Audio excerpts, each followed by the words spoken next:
Now,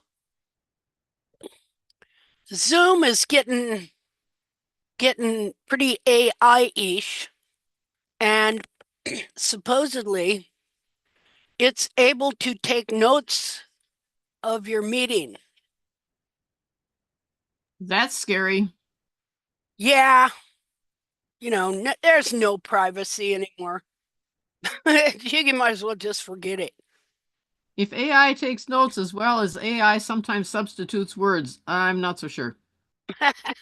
Well, hopefully it won't do that. Although I've tried Grammarly's AI when I wrote something, and it says improve writing.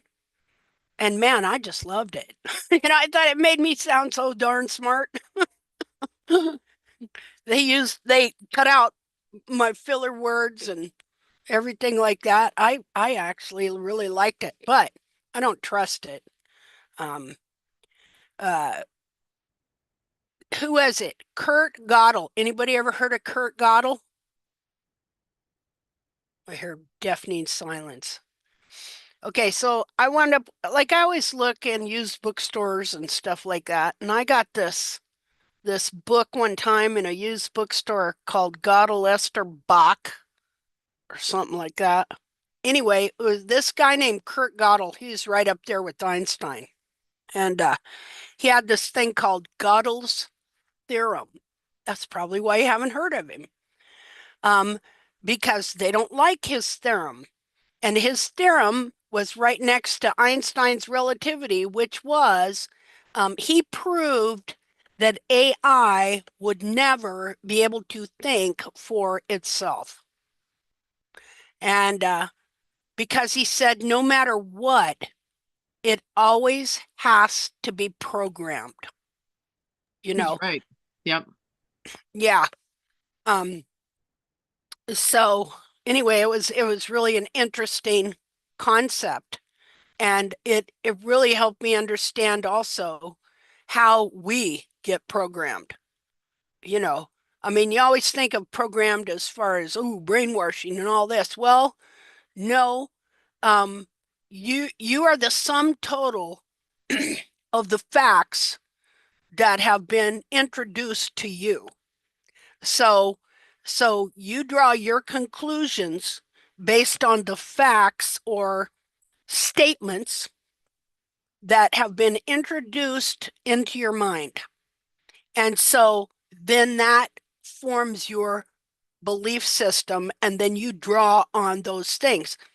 And so what happens if, especially in things that are really important to us, you know, like like politics and religion and hooves, who it's right there next to them for some reason.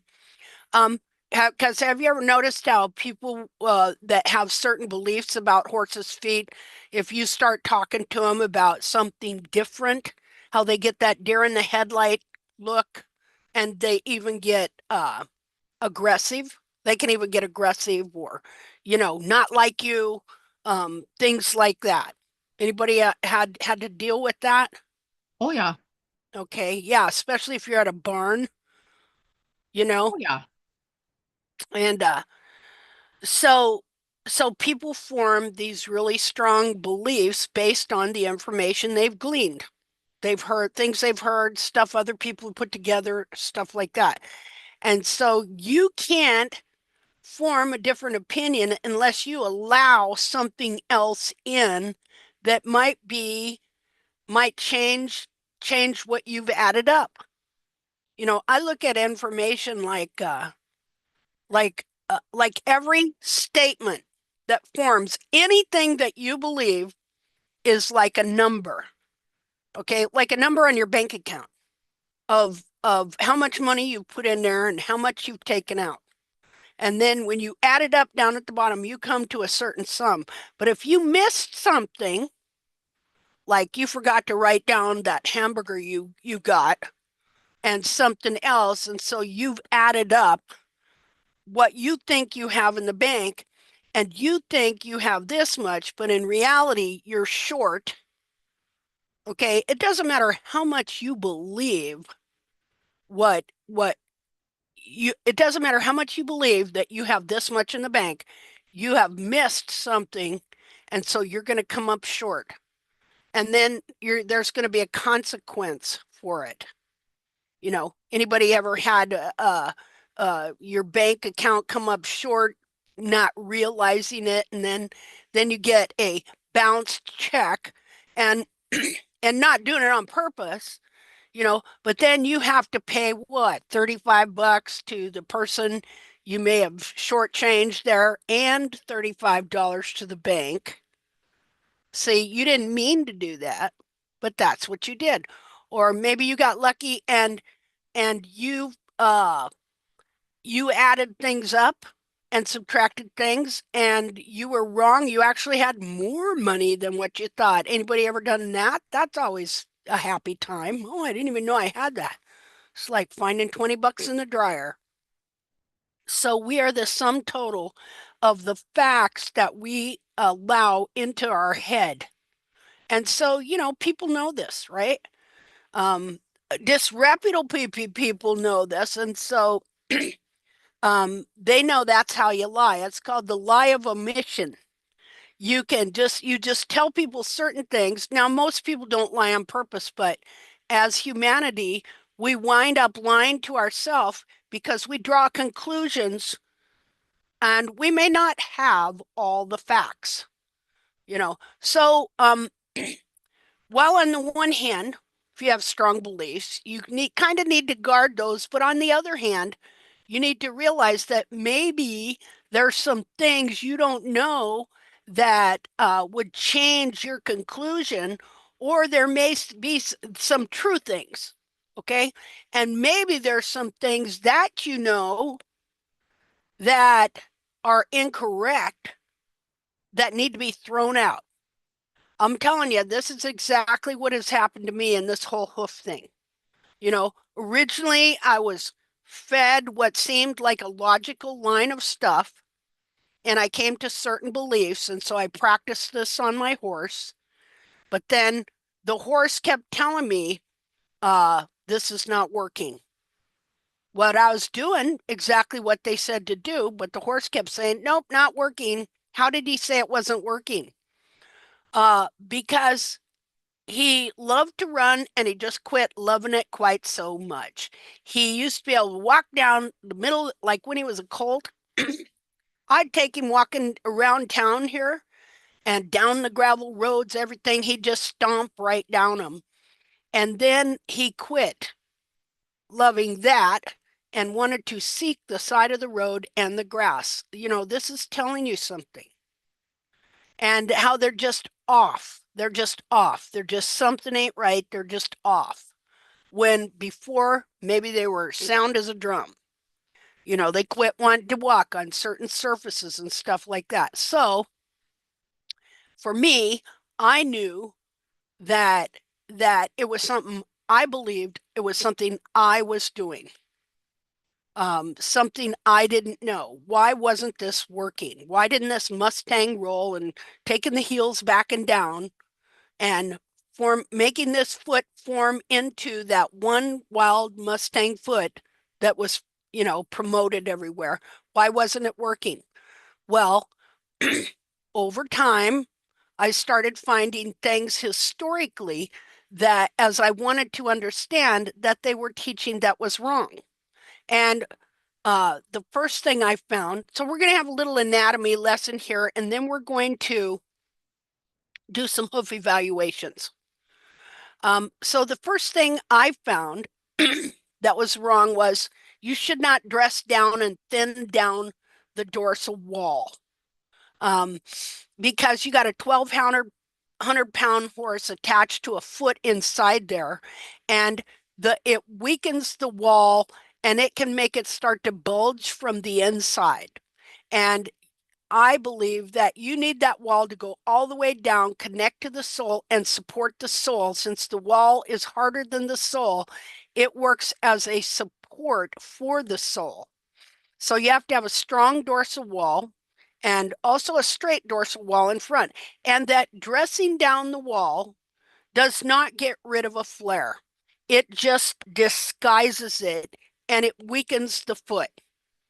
Um, so that was one of the things, and it makes it worse if it's barefoot, because at least if you got a farrier that's doing, but he's putting a shoe on, that the iron and the nails and all that support and hold that whole wall together, even though he's weakened the heck out of it. And the horse is still going to have inflammation all the time, but he's gonna have something to support his feet. Whereas when you're doing that when they're barefoot, you've taken away all the support and everything else. Well, introduce boots. Um, to me, boots is not barefoot. Um, now maybe better than shoes for somebody and stuff like that, because we're not against shoes, not against boots. Just saying that this whole thing of natural hoof care started with the promotion that all you had to do was trim your horse's foot like this, and he was going to have feet like a wild horse. And it never turned out like that. Um, so so obviously something wasn't right. And so that was the first thing, in my opinion, that I discovered, that if you dress down the wall too much, you can trim a barefoot horse into mechanical laminitis, what was called road founder. Um, but the second thing I found was that the way they teach you the sole. Now, everybody, anytime you go to the vet and you get an x-ray, they come back and they say they're going to tell you how much sole you have. And the focus is all on the sole and how much sole you have. And everybody thinks their horse is sore because he doesn't have enough sole. That is where that, and looking at the coffin bone, at the expense of all the rest of the foot. Nobody ever looks at the rest of the foot, just the coffin bone and how thick is the sole. And so I was concerned with that too. And so the first thing I found, well, the second thing I found then was that, and not because I was looking for it, like I wasn't looking for it, say, well, I know they're wrong, and never by George, I'm going to prove it. I was totally unaware and totally in shock when I found out that in the vet schools, because that's where the beliefs come from, that they incorrectly teach what the anatomy of the sole. And so what they have the farriers doing is actually cutting out part of the sole that's supposed to grow there to support the foot. So we're just going to take a look at that here. So got to just remember where everything is. Just a second here. Linda, may I ask something? Sure. Hi, everybody. I'm Angeliki. Is this why we don't make bevels anymore to the wall? Yeah. Okay. Yeah, because go ahead. Far back, we used to bevel more Yes. our walls. Yeah. Not addressing the walls, but bevel the walls. Yes. So now it's about half a year now, 6 months or more, that we don't bevel. Tact is not beveling the rim of the walls anymore. Yeah, we don't. I wanted to clear that because many people in Tact ask, can we bevel? No, we don't bevel anymore for these reasons. Yeah. Yeah, Thank you. because we wind up weakening the part of the wall that needs to be strong to support the sole. And we're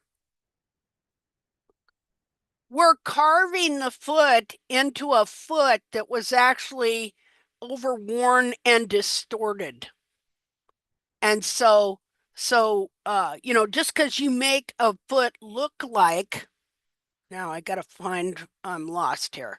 Just because you make a foot look like some wild horse foot that somebody gathered, off a dead horse, doesn't mean that that's the way that horse's foot is supposed to be. Just because you can take a rasp and make it look similar, that doesn't mean that's the way that horse's foot is supposed to be. And so that's what I did for 10 years, tried to get that foot on my horse. And last time I did it, let's see here. The last time I did it, I had Valor up at my old trimming tree here. I used to trim at, we cut down. And I trimmed his feet to specs, like they teach. And he was standing there. And when I went to lead him off, he leaned way back and took this really weird step over, as if to say, "Where are my feet? You have cut my feet off." Now, there was no blood or anything like that, but I had totally taken those feet down. Because, see, every time I take his heels down, he would make false heels. And so I would come back and it looked like his heels grew, but his feet weren't growing.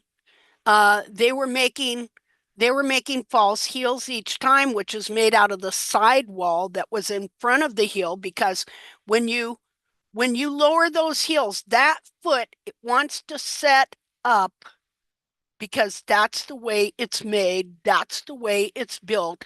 And so when the horse stands there, even though you've lowered that hairline and to make it look like that one dead wild horse foot, that horse still, the foot wants to stand up.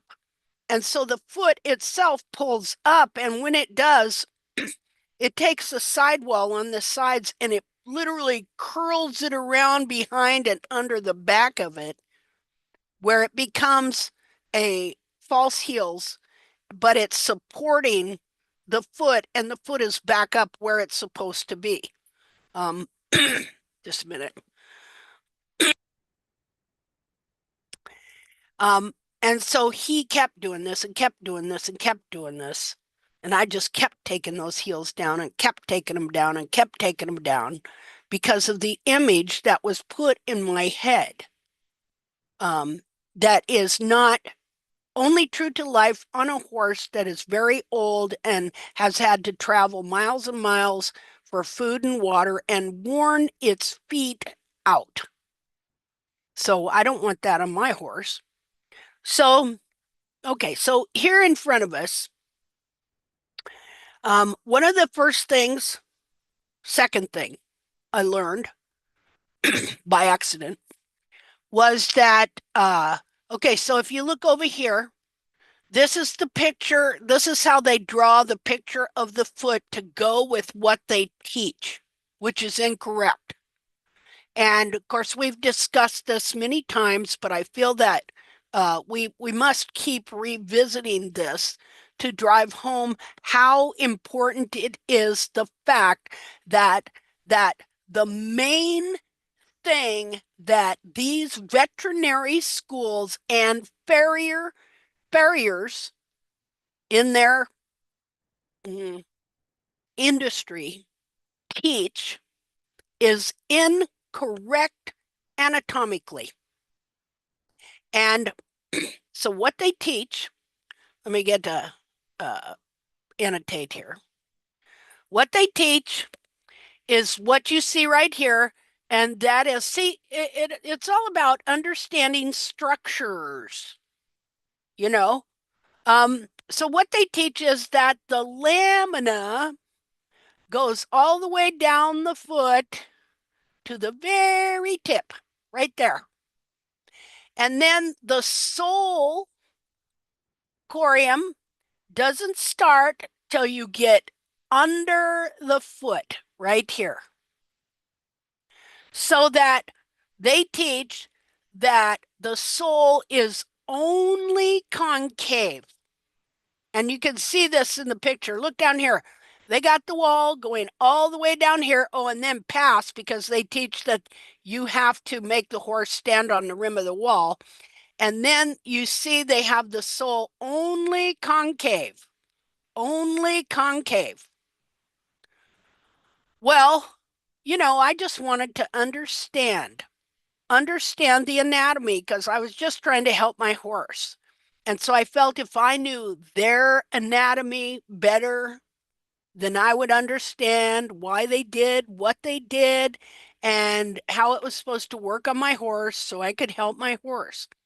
But in the process of constantly looking at pictures and then uh, uh, uh, starting to do dissections too, so I could understand. Because another question I had was this, just a minute here, was this here, and that is, where's the coffin bone in here? Okay, where's the coffin bone? I didn't know. I thought it went clear back to here.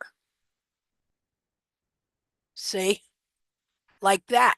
But come to find out, it doesn't. It only goes to about here. And then all of this here is cartilage. What your actual heel is cartilage. All right, so got dogs barking and going off out there. Okay, so gosh, it's so distracting. Hold on a minute. Gotta go shut the door so they can't see the neighbor's dog.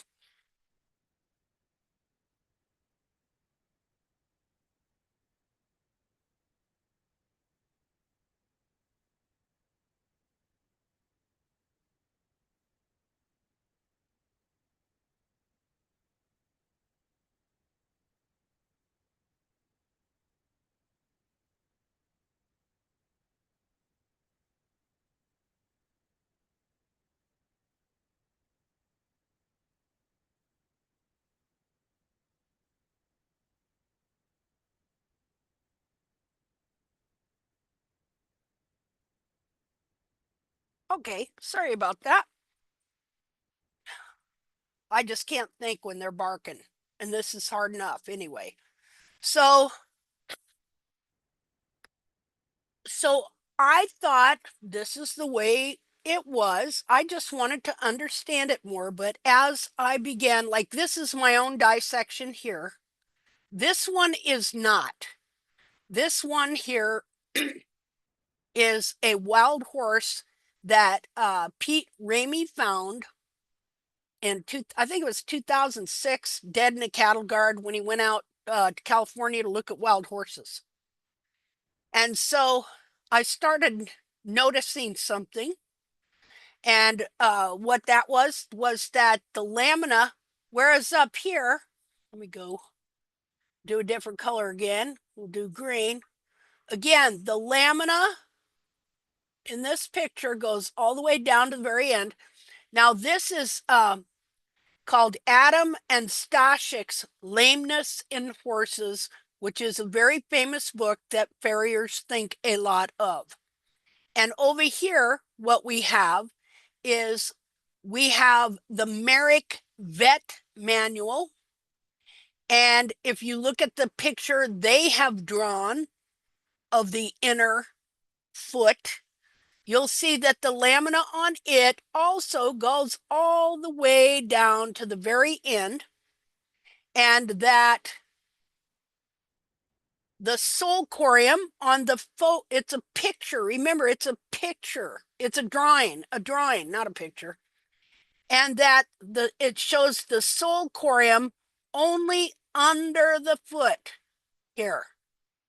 And so this agrees with their teaching that the sole is only concave. Okay, but I started noticing that the sole corium, that the lamina did not go down to the very end of the foot, that the lamina started let me get green, that the lamina started here at the coronary band and it went down to only right there. Now here's the wild horse. Look here. The lamina, now he's pulling the sole down So you can see that the lamina goes down to right here, but the sole corium starts, I need to use a different color. We'll use yellow. The sole corium starts right here, right there. And so the sole corium, you can see this lip of it on the bottom of the foot here. That's where the sole corium starts before the wall comes to the end of the foot. So the wall joins to the sole before it ever gets to the very end of the foot, or yeah, down here. And just like up here, okay, you see I've drawn this ring around the rim of the foot, so the sole corium starts here. And so what it grows is it grows a big fat convex ridge of sole around the perimeter of the foot, that encases the rim of the entire foot, that encases like so under this corium you have a very sharp bone, a coffin bone, and then it's covered with this gel pad like corium, sole corium, and then the laminar corium, which corium is just skin. All this stuff on this foot here is skin, and it grows this capsule like a shoe in one piece. And so it grows this form-fitted, encapsulated, convex rim of sole that perfectly fits the rim of the coffin bone and the rest of the foot, so that it literally has the rim of that coffin bone within a pressurized, protected, convex rim of sole. And underneath the foot, let me put the white here. Underneath the foot, it grows. Now they grow, the sole tubules grow out like this. Okay, but the way what they form is a convex ridge of sole around the whole perimeter of the foot here, the whole thing. And because the farriers are taught that the sole is only concave, well, they're taught that, and there's another really, really bad teaching they're taught. Because they're taught the sole is only concave, then you take this belief that is incorrect. And look, let me undo all this just a minute here. Okay, because I want to enlarge this. Okay, so this is in the Merrick Vet Manual here. Again, see how the lamina goes all the way down? Okay, now it's interesting here though, in this drawing, they do show like the rim, what would be the convex rim, but you don't see it here. And so again, they believe that the sole is only concave. Okay, let's look here. Look here. You can see right here that this sole corium lips around the whole rim of the foot here. And then you can see it here, that the sole corium starts before the lamina ever gets to the bottom of the foot, that the lamina ends, that the wall grows down attached, and then it connects to the sole right here that grows this convex rim of sole that is the width of a, by the time it's done growing under the bottom of the foot, it is the width of a horseshoe. And so you can see it on this. I've drawn it on here. Okay, but it lips around past the foot here, because again, it is a convex rim of sole. And so it's convex all around here, but then right after that is where it gets concave under the foot here going towards the frog.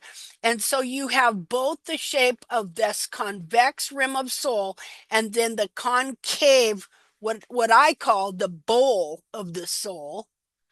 And then what happens is when the sole is just right, you not only have this big, good, strong, convex rim of sole holding that coffin bone in place, but then the sole that is right here, it will also grow in thicker, and the foot can actually look flat-ish and not concave at all, and have a good inch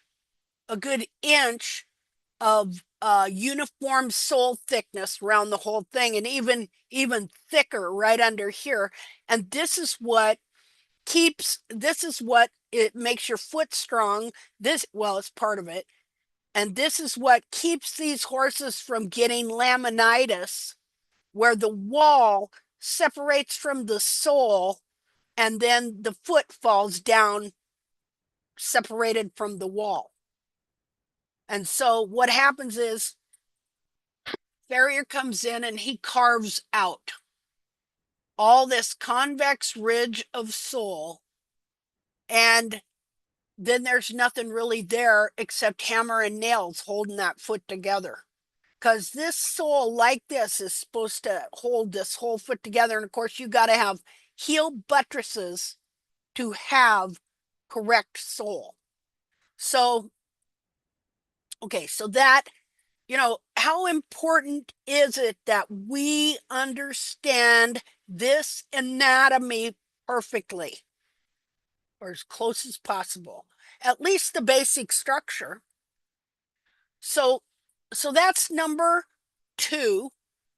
Now, I think before even that, when I came to understand what they believed about how the horse bore its weight, okay, that in and of itself made absolutely 0 sense to me. And that is, they believe the horse, and you can tell by this picture here. You see how they drew the picture and they made the wall longer than the sole?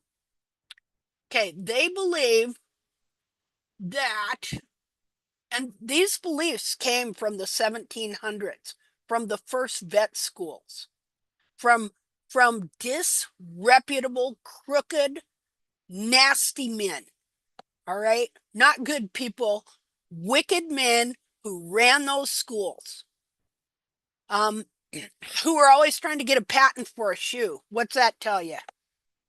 See, and so they wouldn't listen to other research or new findings because they ran the schools and they wanted to be popular and they wanted the followers and they wanted to make the money. Who's that remind you of? Okay, so okay, so let's look at this here. Let me do a share. Okay, so they believe that it is this part of the foot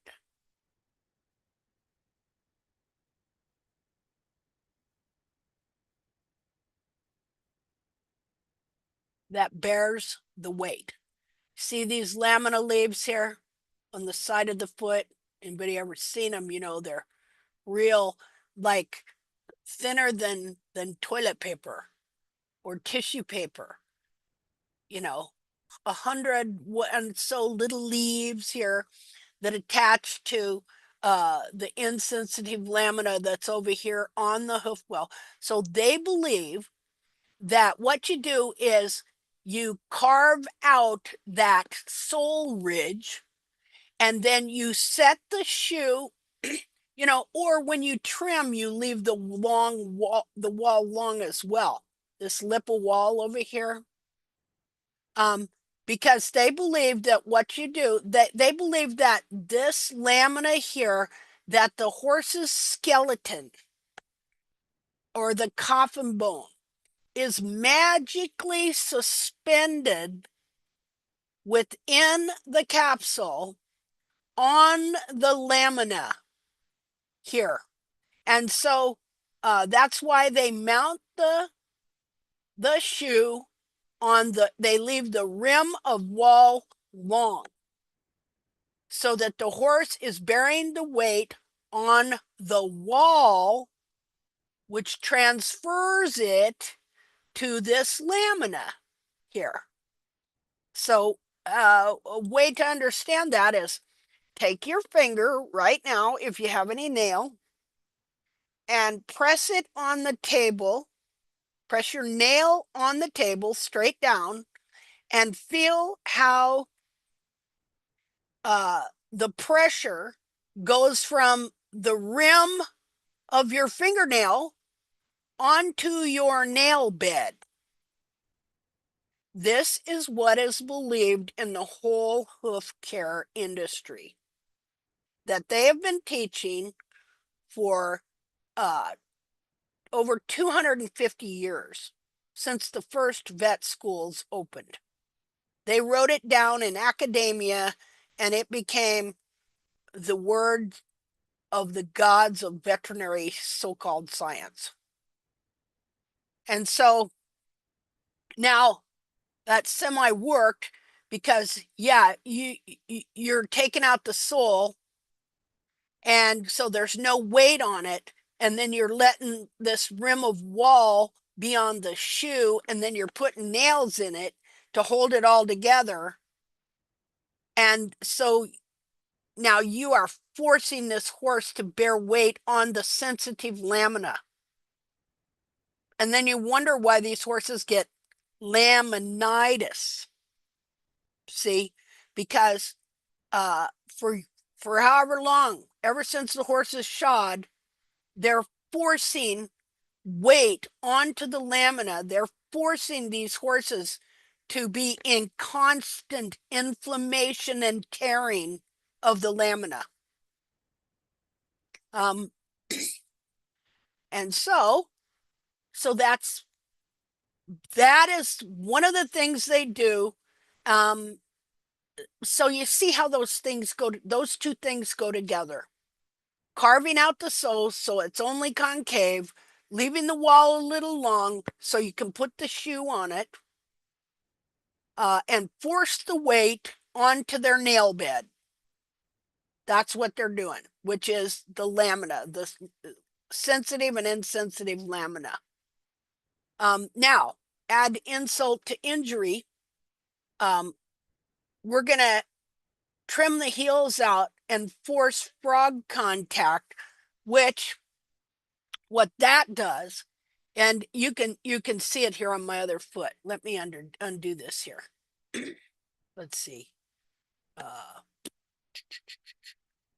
They're all drawings. Okay. So this here, this was one of my first real dissections, and this was a horse that I trimmed barefoot style for like 6 or 8 months. And I know now that that horse had really good feet before I got a hold of him. And what I did was I kept taking the heels down and taking the heels down, and it pulled the whole back of his foot down. I want you to see how his coronary band is pulled down behind the foot. So, and how did I do that? I just took the heels back to the base of the frog every time I trimmed him. Because at that time, I don't think I was measuring heels. Because see, then I went on to measure heels from the hairline to the end of the heel at 1 1/8 inch, or where the periopal flaps ended, because somebody taught me that thing, which was ultimately kind of a Strasser teaching. And so that was even worse. So, but all I did with this horse was take the heels back to the base of the frog every single time, and gradually, you can see here, coronary bands are not supposed to bend down behind a foot like that. Now, if I can find it, I'll show you what the capsule looked like. And you don't even realize that that is even going on because he kept making false heels. He looked like he had heels. So what does this do? Just taking the wall, the heels back to the base of the frog, which is common in farriery. What did it do? It pulled the whole coronary band down, and this is the heel here. What happens if this is supposed to be up here? Let's see here.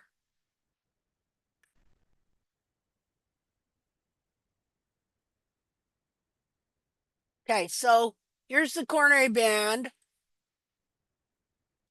Okay, right here it starts to go down that way. It's supposed to be up like this.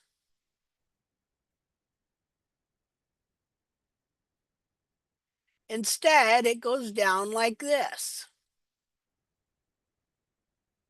Now, right here, this little nubbin here, okay, this is what the heel buttress is supposed to grow from. So it would be like up here. This would be the heel buttress corium right here. Let me find a color. So the heel buttress is supposed to grow this direction. You know, your heels are supposed to be upright, right? Well, in order for them to be upright, they have to grow from a coronary band that is not curved.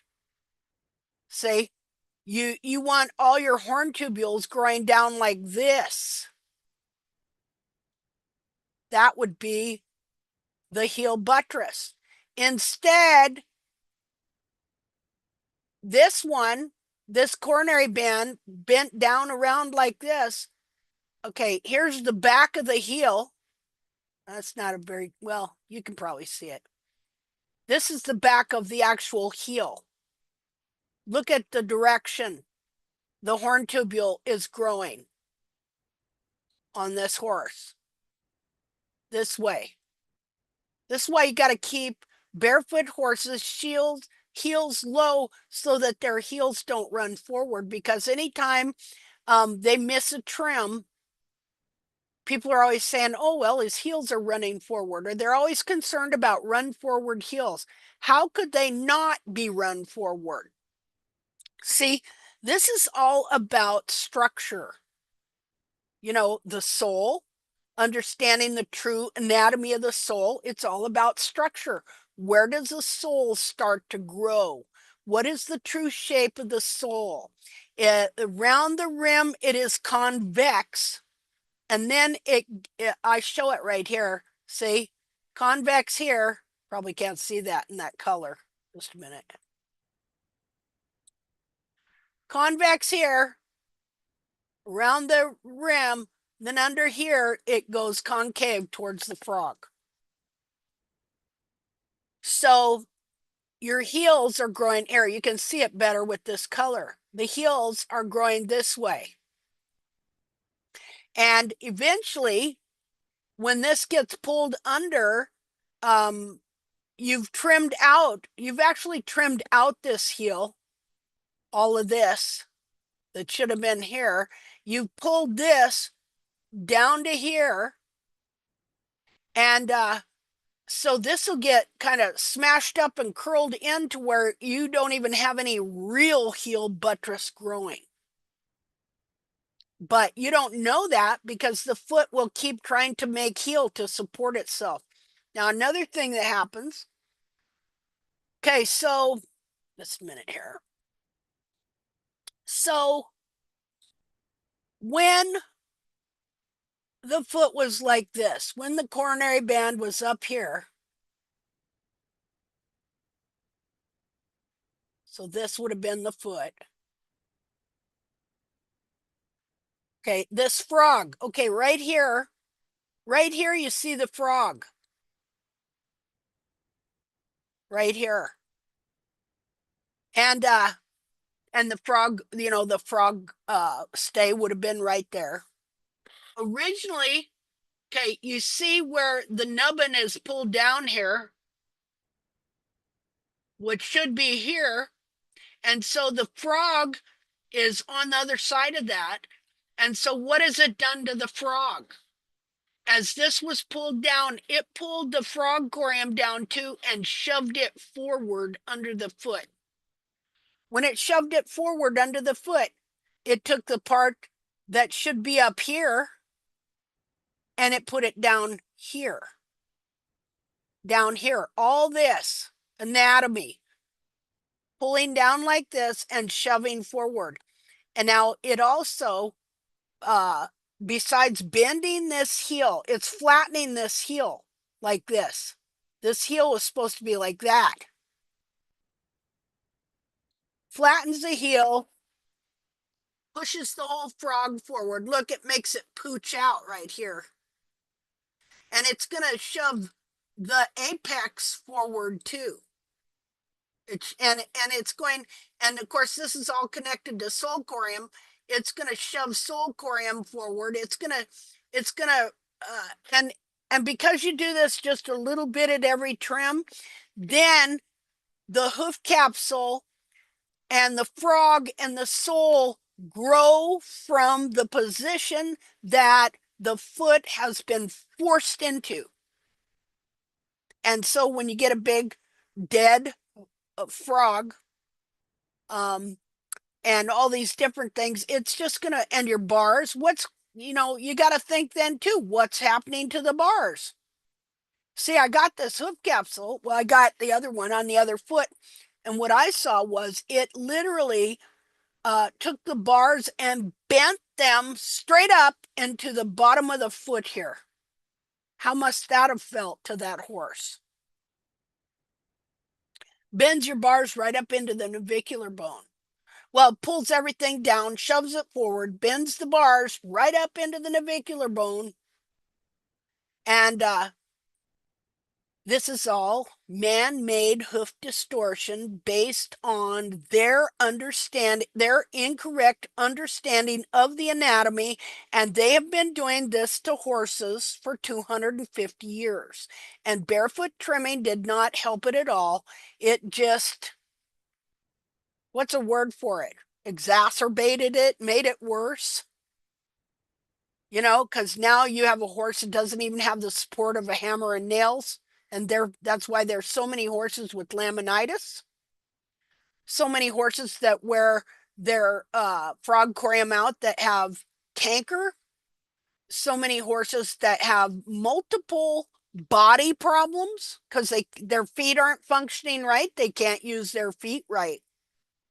And so what we do is we want to understand the true anatomy. Now, that's not an ideal, okay? There are people that try and say you shouldn't have an ideal, or you shouldn't have, the foot shouldn't be one way, things like that. Well, I'm sorry. My foot is one way. Your foot is one way. My hand needs to function one way. I would like it to function properly.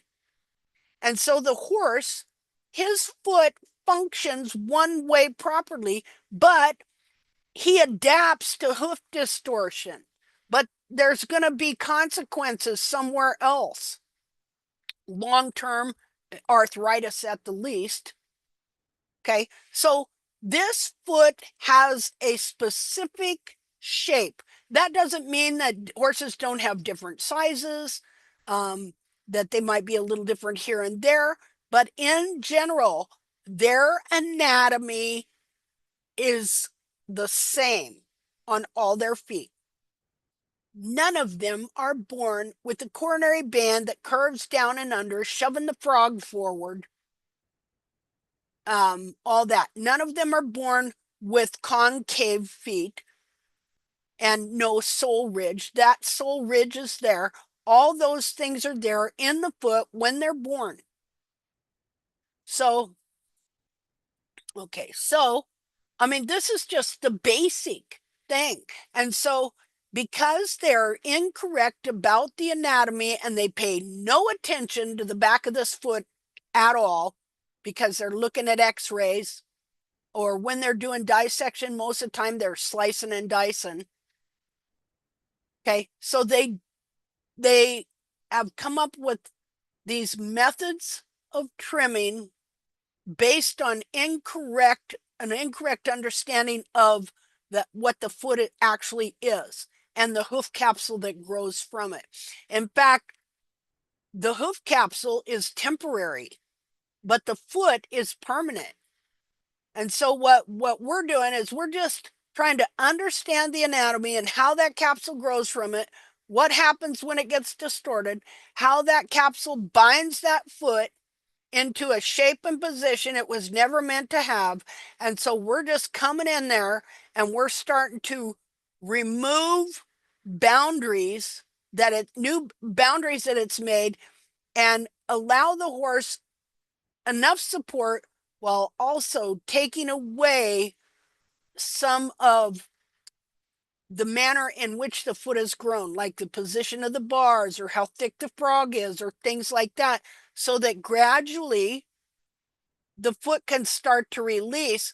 This part right here will absolutely rise up back to where it's supposed to be.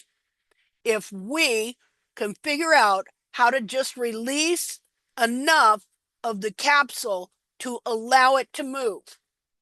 See, and so it'll move. This thing right here, it'll move up a little bit and then it'll grow the capsule from there. Let's see. So again, here's the heel buttress that's right here. That's supposed to be clear over here. All right, so we're gonna allow the heels to grow instead of constantly taking them down. And the growth that comes out here, okay, it's gonna allow this thing to start moving. Like it'll be here, and then it'll start growing here, and it'll be adding capsule in. We're gonna thin down the bars and the frogs so that as this is being pushed up, it will release the rest of the foot here. And so we do it in increments to where we release this thing here to where it keeps rising to where eventually it's like this. And we can get the foot back to where it's supposed to be. That's what we're doing here. And so we can do that because we understand what the foot is supposed to be. And then we just trim to go in that direction. Okay. So Linda, how does that talking about the sole ridge and all that and the beveling and all that kind of stuff, how does that fit in now? How do we manage that sole ridge? And if we're not beveling the foot, are we just taking off the hard edge? What are we doing now? I've missed that piece somewhere along the line. Well, when we talk, we're still beveling. We're just not doing a Mustang roll. Okay. You know what I'm saying? You can Yeah. still Oh, good. I bevel was the walls. confused. Yeah, sorry about that. You can still bevel the wall. You're just not doing a big old fat Mustang roll. Do you understand the difference? Yeah. Oh, yeah. Okay. Because like I will bevel sometimes clear to the white line, sometimes just the water line. Okay. But we're just not doing that big fat bevel Mustang roll to make it look like a Mustang foot. So, okay.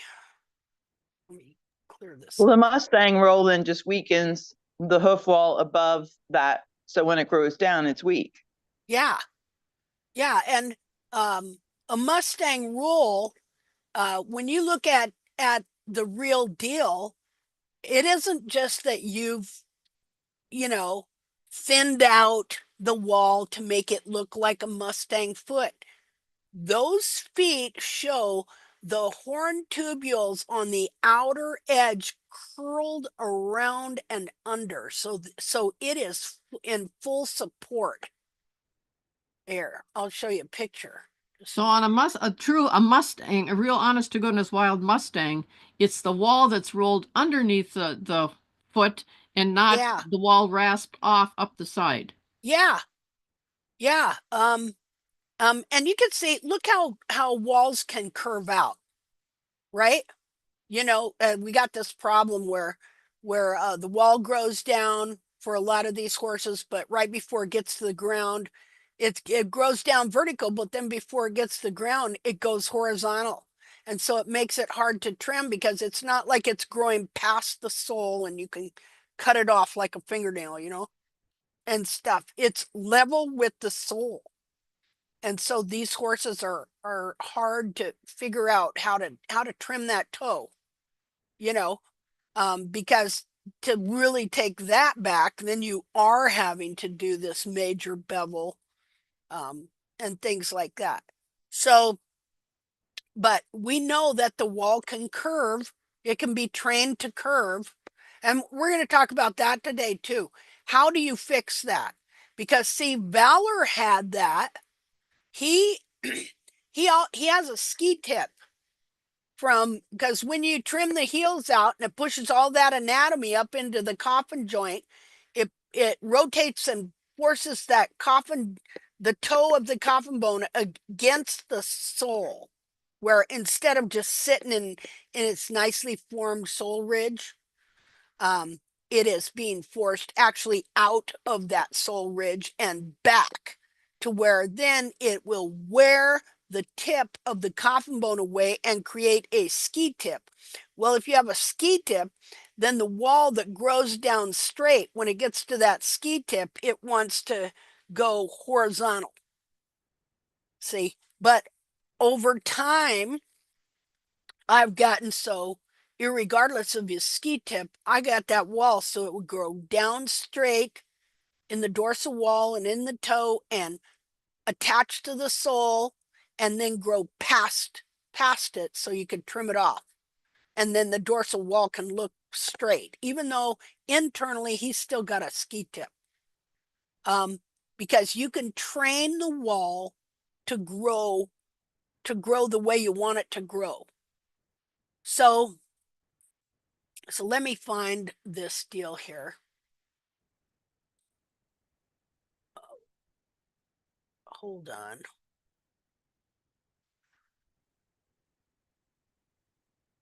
I forgot where I was going to go. Where was I going?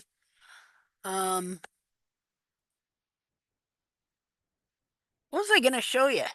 Oh, Mustang roll. Okay. Frames. Okay, Mustang roll. Let's look at a Mustang roll. Let's see.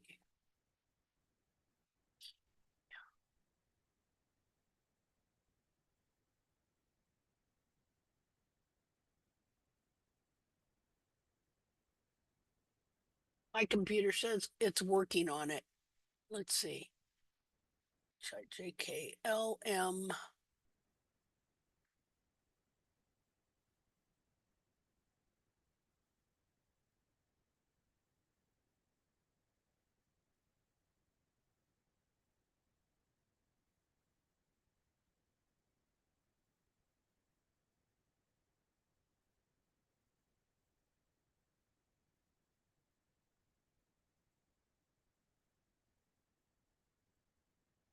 Okay, let's see here.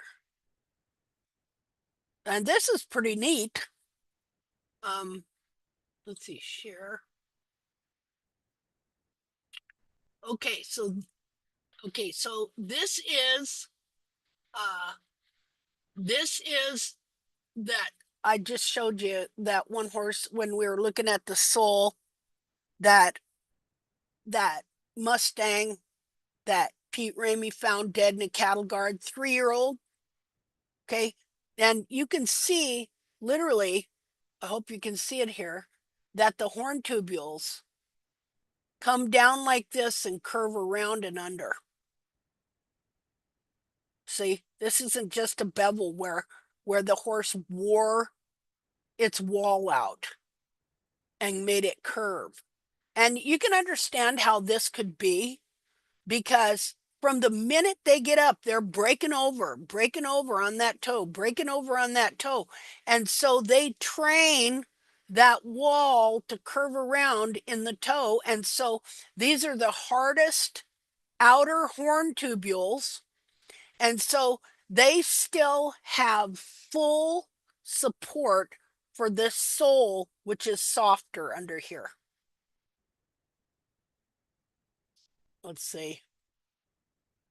So this is the horse that I showed you that I trimmed the heels out of, that the back of the coronary band was curved way down around. So, but I want you to see the convex sole ridge here. Just a minute. But of course, I am having a hard time moving stuff. Just a second here. Let me do an annotate. It's green. Okay, so here you can see the convex sole ridge. But I want you to see something here too now, because you got to understand this. Why is it that they made the mistake of thinking that these feet were only concave?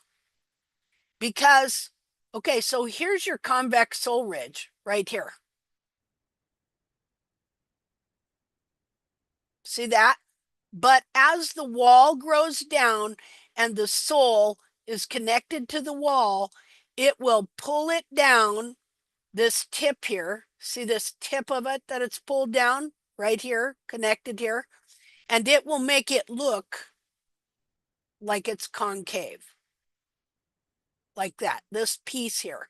That's why when you're trimming, you'll come in and the foot looks concave and the wall will be below the sole.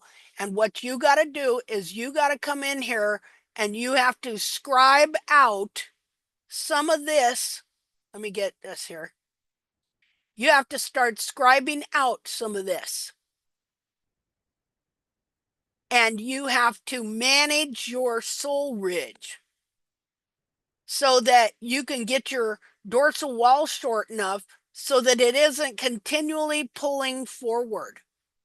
Like now when this, like now, what I would do is I would come in here to trim this horse and I would scribe his wall out right in here, minimum. And I would, then I would nip this off flat like so. I would be able to see that I have some sole ridge here.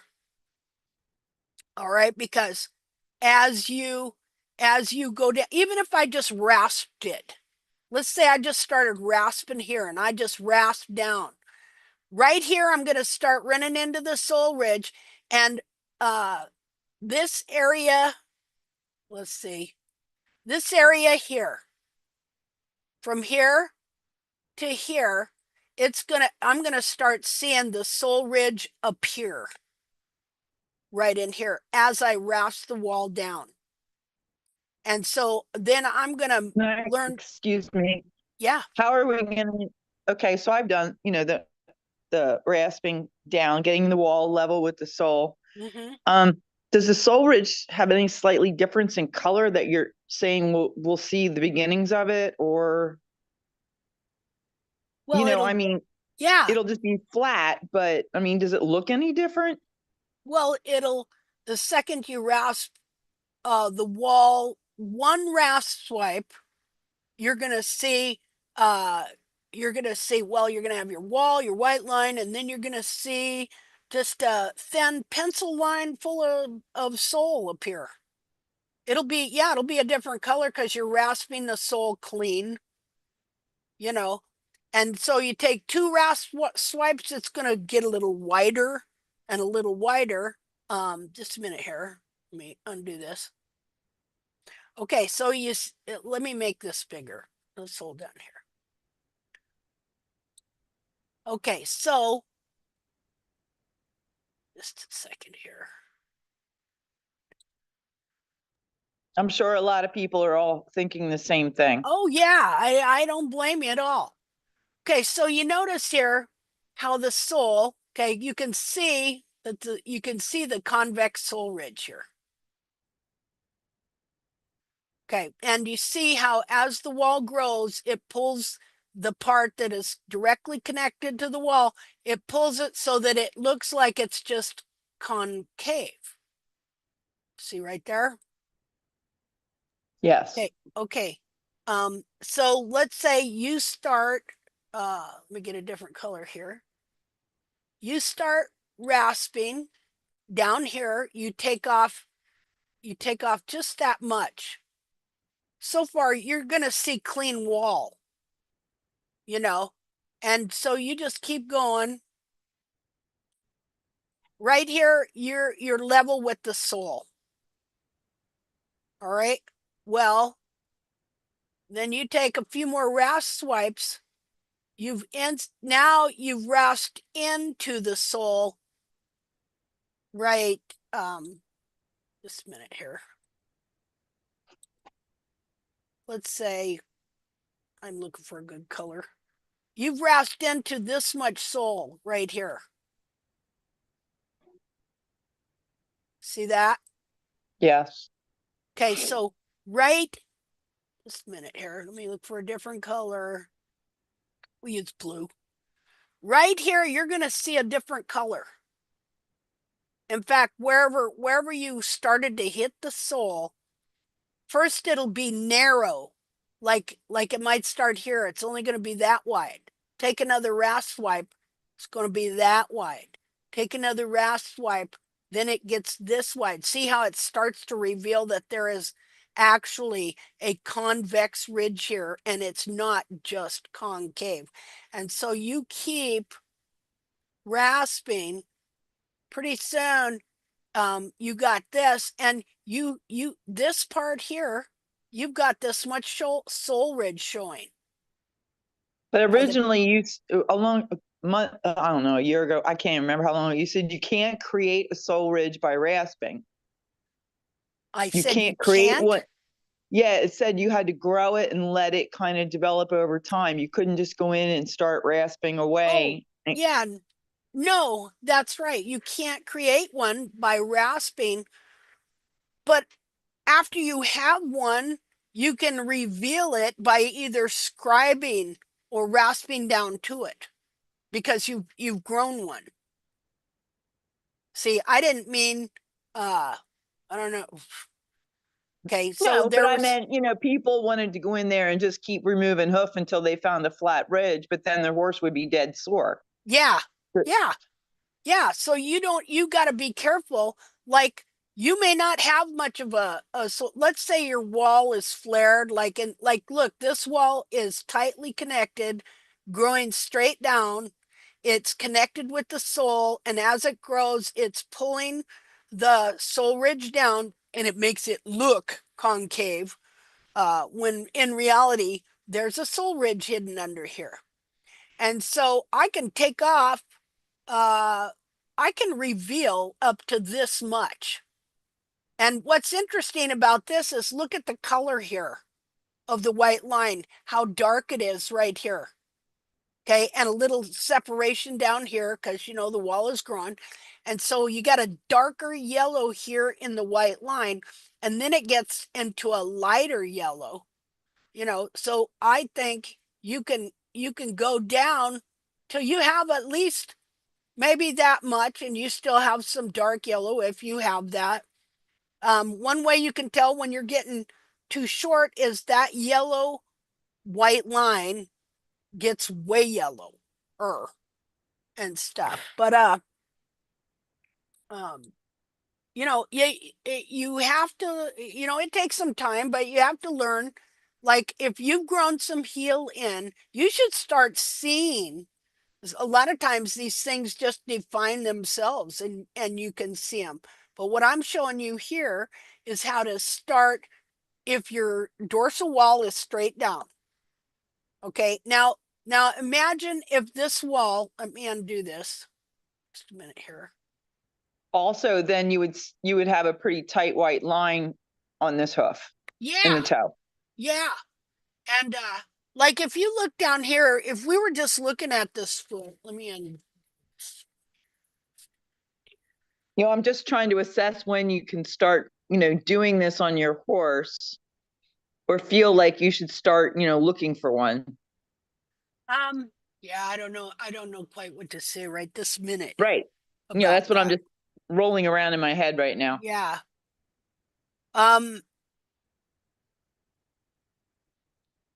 Well, if you've got some heel, well, even that, see, I know it's all, it's on a hard to healthy, okay, explain, let's ain't it? back up.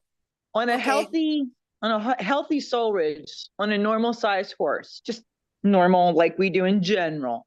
How wide do you think that would be on a healthy hoof? The actual soul ridge, like your little Well, finger. at least, Okay. yeah. Here, I'll show you. Guys, Linda, Yeah. Linda, sorry. I've sent you a photo, a very old one of 2019 something. Okay.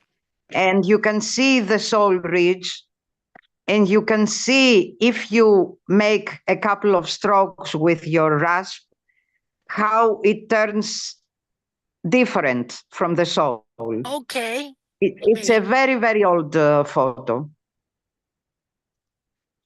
But you can see the soul ridge and how it gets different. Okay. At that time, I didn't go more, but you can see it.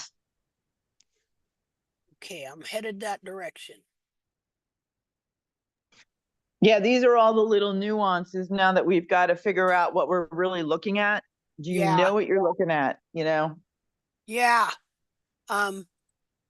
See, because there's always you might have a different kind of foot, Right. like if you have a flared foot where the toe has gone out and it's pulled the sole forward, you wouldn't have the same kind of sole ridge there because it takes that wall being straight down and holding that sole under the foot that gives you the sole ridge, to where you have any depth, Oops, wait a minute. Yeah, I just didn't want people to think they can just start rasping away and create one and then all of a sudden have a dead lame horn. No, this is about finding one if you have one. Okay, but then you have to learn to recognize if you have one. Or that's where I'm going with all of this right now. So see, this is why the group is so important because everybody is thinking about all these nuances, as you say, or the exception to the rule. The exception to this rule is that, and the exception to that is this, and that's why it's worse than rocket science or brain surgery. Okay, let's see. Probably not, but okay. It's at least takes some real knowledge as opposed to some other things. So okay. Oh, this is where'd this foot come from? What foot was this? Just a minute. Let's see. Share. Am I in the right place? Angelique? Yes, I don't remember whose foot is this, but you can see the soul ridge. Yeah. And then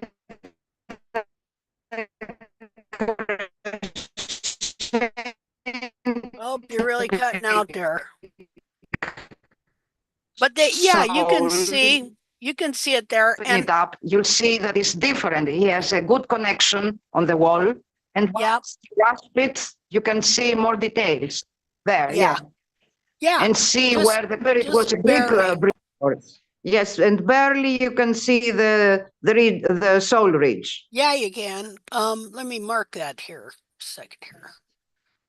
We didn't know about that at that time. Yeah, when was this? I think 2012, 13, something. Oh, yeah. So we had never spoke about this before. Yeah, you can see the sole ridge There, here. exactly. Yes. See, because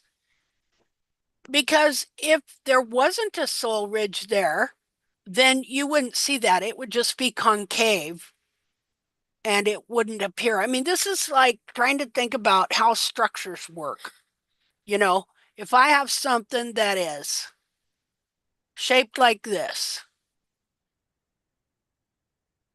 okay, and I don't know what's up here. Okay, as I go down, see how it gets wider? This area right here. You know, if I go this far down, it gets very wide here. But if I go this far down, I'm into soul corium. See, because it starts growing up here, down like that. And so you can see why they assumed the foot was just concave, because they didn't understand how that sole ridge grew under here. They didn't understand how, if especially over in England and France, okay, it's not like they're going to wear their feet down to expose this sole ridge. So they would see these horses and it would look like they were always concave like this. They didn't know that this ridge of sole was growing here around the perimeter of the foot, you know. So that's why they started thinking that horses only bore weight on their walls here and that they were suspended magically inside by the lamina. Okay, so when you first, quote unquote, discovered the sole ridge on Valor, okay, well, did it just kind of appear on its own as his foot improved, and then you went, "What is this?" No. First, I discovered it by looking at these pictures I just showed you. Okay. Okay, I looked at the anatomy, and when I saw the anatomy, then I trimmed in such a way. Well, I figured out, okay, got to have a heel buttress, and actually, I think we did the sole ridge before the heel buttress was even known, that we were trimming it out. But then I started looking for it and trimming to try and get it and develop it. You know, because first, and this is the way this has gone on all of this, is I would just stare at the anatomy and stare and stare and stare and start seeing stuff and then go, oh, that's on the foot. Let's see if we can get it. And if it was correct, and you'd start to see it appear, you know, because it was there. You know, just like this deal here. Okay, you look at a foot and, you know, the wall goes down like this and it looks like it's concave. But what you don't know is there's a foot in there like this, and it's growing this convex sole ridge in here. And so then if you start trimming that wall down, it will start to appear. You'll see this wide, see like this little wide piece there? Yeah. Okay, and like in this, you can see it around the whole foot here. So they were taught that the foot was only concave, so that then they would trim all this out and force the rim of the wall on a shoe to be higher than the sole. And so that's why, you know, when Gene Ovnick did his research on wild horses and he saw this sole ridge, he thought it was just a callus. He didn't, you know, excess sole built up a callus, and he didn't know it was supposed to be there. And so because of what he was taught in farriery, incorrect anatomy, then he made this interpretation based on what he knew. Okay, and that's where we got that deal. Anybody that's been in barefoot for a long time, you remember the saying, don't touch the toe callus. See? Well, it's not a toe callus. It's a convex sole ridge that's supposed to be around the whole foot of the horse that the farriers just never knew anything about.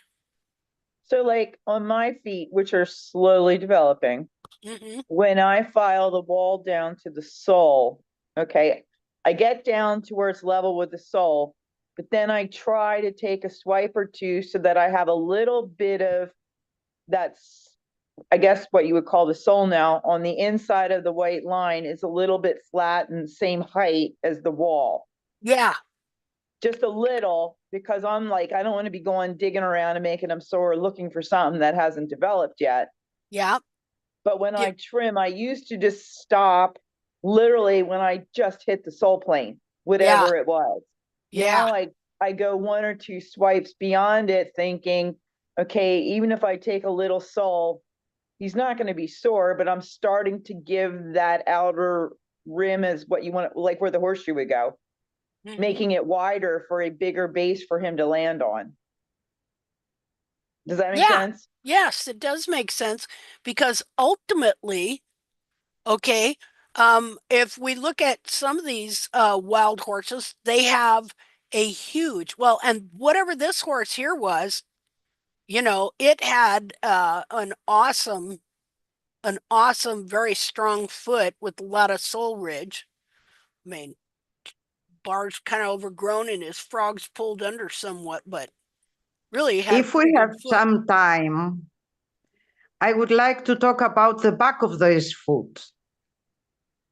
Of that particular foot? Yes, because I want to see the heels, the heel buttresses, the central sulcus, and the heel, the frog lips. Okay. Oh, okay, we can do that, but well, let's do it later. Just yes, later, or just to have an idea how this foot. Because now I remember that this is young Greek horse hoof that was never shod or anything. Okay. It grew up like this because I remember. I think I remember well. Way back then. Okay. Yeah, we can talk about that next. Okay. Let's look here at some more of this. We'll look at some more of the Mustang roll, the bevel situation, and the sole ridge, because all that's kind of combined together. So here's Valor's foot back in 2016. Before I knew that the cartilages were bound. At that point, I'm just trying to grow heel for 3 months or so, and learning about the Mustang roll. Okay, now he has a picture of this foot to where you can see it absolutely has that the dorsal wall is not diminished, it's not thinned out or anything like that. And so that's why I started just doing bevels like this instead of making it look like Jamie Jackson's One Dead Wild Horse rear foot. See, and I don't want to make it look like this either, because look, the horn tubules curve around. They're not worn off by rocks or sand. So I said, the true Mustang roll is where the horn tubules literally roll around the bottom edge of the perimeter of the hoof in towards the sole. The wall is not thinned out through wear. No amount of rasping and thinning down the last inch of wall will mimic this. It is forged. It is forged into the hoof from the moment the foal jumps up and being to follow his mother. X-rays of these feet show I wrote this wrong or something. Show clearing the toe wall. Oh, show clearly. I needed AI. show clearly the toe wall is not worn and it is thick as the wall above it. I do not know if I can ever get this, but I can still give my horse the same foot in every other way. Meditate and think on the quality of this kind of roll. This is the true Mustang roll to the horn tubules and how they would perfectly retain the sole and grow as they wear, where as they grow. It's, to me, it's a wonder. I mean, this thing is a wonder. It's a marvelous thing. But aren't we that last connection where it rolls under and hooks onto the sole ridge? Mm-hmm. When we're beveling, aren't we just kind of getting rid of that every time? That last little bit of the roll? Well, you don't have that roll in the first place. Yeah, we don't have it in the first place, and we probably never will. This was forged from the moment that horse got up and started following its mother, rolling over, rolling over. So we just do the next best thing. You know, we can't have the lip of the wall clear out here either, you know. So we want to maintain as much of the strong wall down as much as possible. But here's the thing too. Usually we're trying to move horn tubules back and everything else. And so you have to have a certain amount of bevel in order to let things move, you know, because we're just probably never going to have this exactly. But here's the thing. The strength of our foot does not depend on this. The strength of our foot depends on what we're going to develop in the rear, you know. So, yeah, we never may truly have the exact wild horse foot here. So, you know, now see, that's beveled off a little. Let me see if I want to show the internal foot of this horse.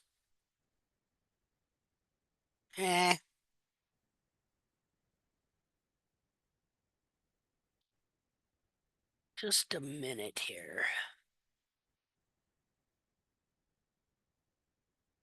I gotta, okay, just to show you how it looks internally.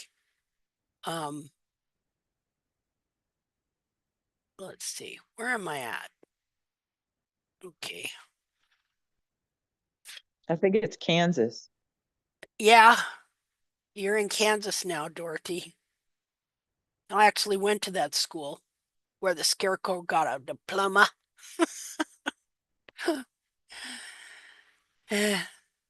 It's not a school anymore. Let's see. Okay. Wild horse pictures. There we go. Let's come down here.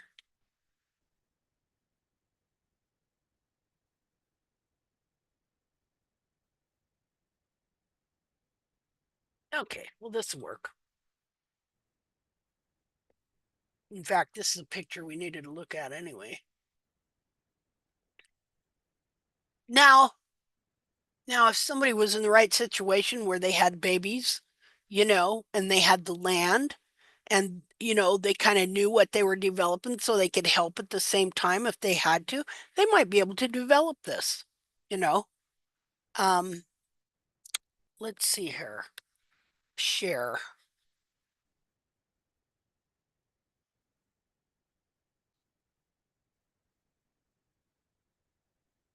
Okay, so this is that same horse here. Now, interesting, look at the sole ridge on this horse. Look how thick it is around the perimeter of the foot. Okay, here's the x-ray. See, it is full support of the wall coming down. It is not thinned out. And then here you can see the convex sole ridge here. And then look at the thickness of the dorsal wall.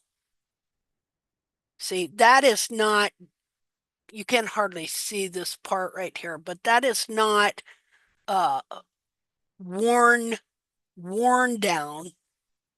That is curved around. Let's see here. Let me see what else.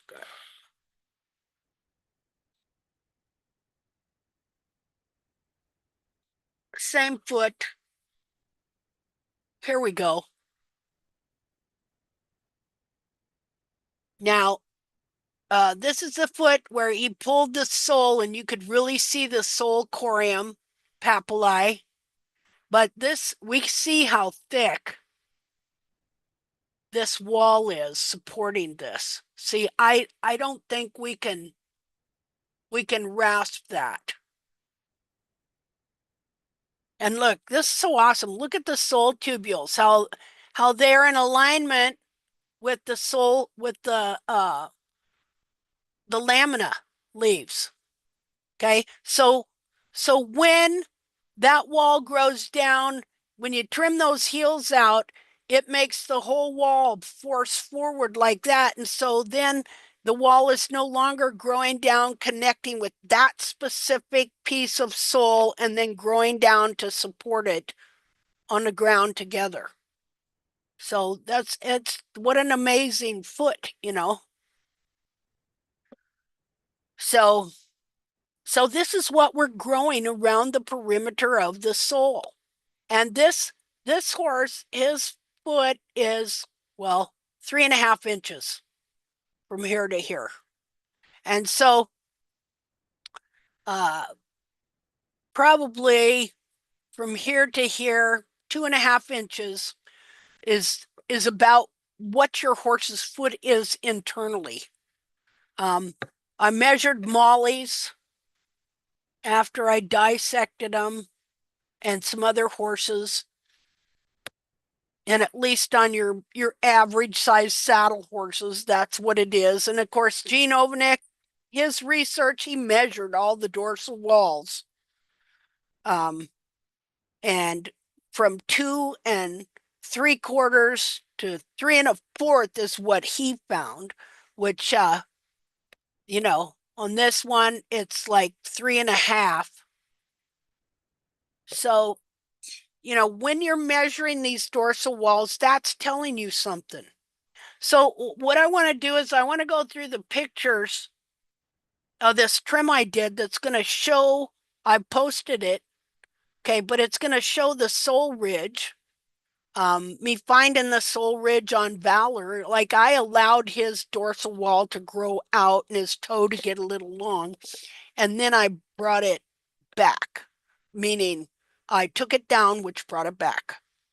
So let's go look at that here.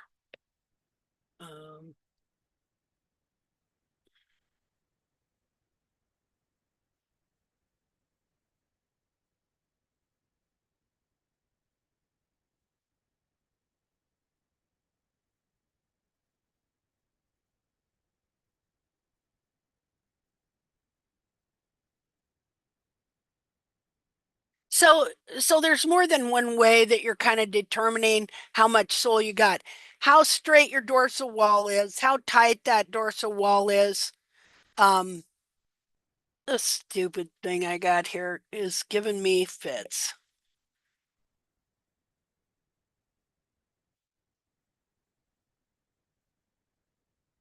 You hear that beeping? I might have to just go and look at the other pictures because on the web page instead of here. So quit that, you stupid thing. So if you had a wall that was like a dorsal wall that was run forward with a stretched white line, do you not worry about the length of it at that moment and just try to get everything to tighten back up? Yeah, you're trying to get everything to tighten up and that dorsal wall to come back so that it grows straight. So that it will retain the sole under where it's supposed to be. Otherwise, it's going to stretch out. And, you know, those sole tubules, let's go back here to explain something. Let's see here. And like, how would you go about addressing the toe on a horse with a stretched white line and a flat, likely thin sole, like a horse that had been laminitic? Okay. Well, first, I'm going to look at the back of the foot. because a lot of times the reason these horses are laminitic and got a flared toe is because they're foot bound in the back. Because when you take all that anatomy in the back of the foot and you curl it down and you shove it forward, it pushes into, it does two things. It pushes into the coffin joint and it rotates and forces the internal toe down and back. At the same time, because you have lowered the back of that capsule, you've lowered all of the horn tubules to make them want to grow forward at a lower angle, which is going to push the toe forward, the toe of the capsule forward and up. So you have the internal toe of the foot being forced down and back, while you have the dorsal wall and toe of the capsule being forced forward and up. And so you see how that would start separating the lamina and the toe. Again, you have the internal toe of the coffin bone being forced down and back, while the wall that is connected to it is being forced forward and up. And so you have to get that pressure off of that by starting to grow heel and release the back of the foot to release that anatomy so that it will quit pushing that coffin joint forward, which is causing the toe of the coffin bone down and back. See, when you release that anatomy that's shoving it forward because of the foot binding, then it relaxes so it's not being forced forward. Well, the joint is forced forward. The coffin bone itself is being rotated downward and back in the toe.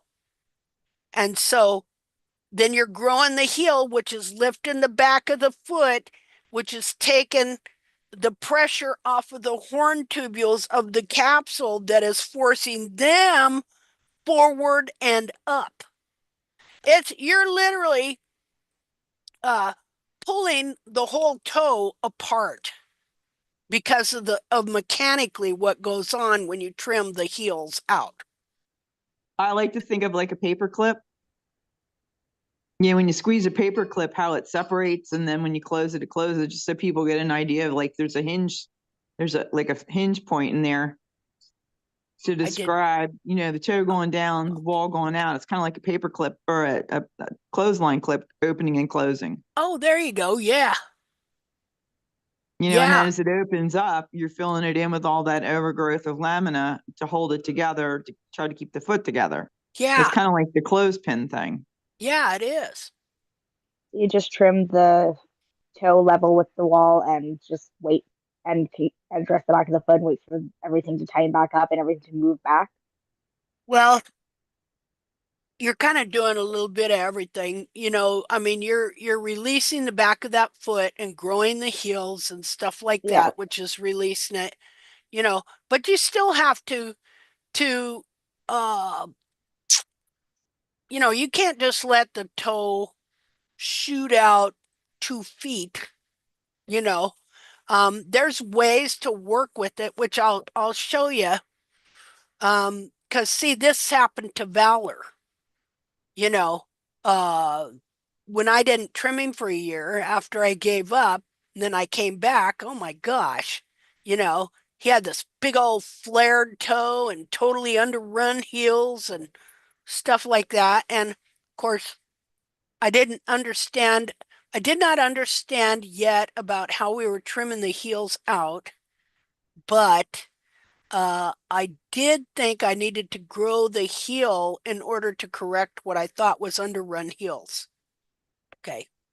Because it's thinking structurally and mechanically and about leverages and things like that. So let me see if I can find some pictures. I was just going to find some picture of something and can't remember what it was. Oh, let's go to the Facebook page first and just kind of go through that. I don't want to get ahead of myself.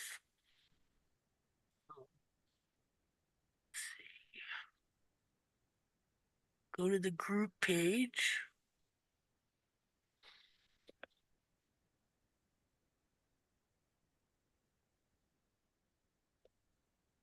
Okay, let's see here. Share.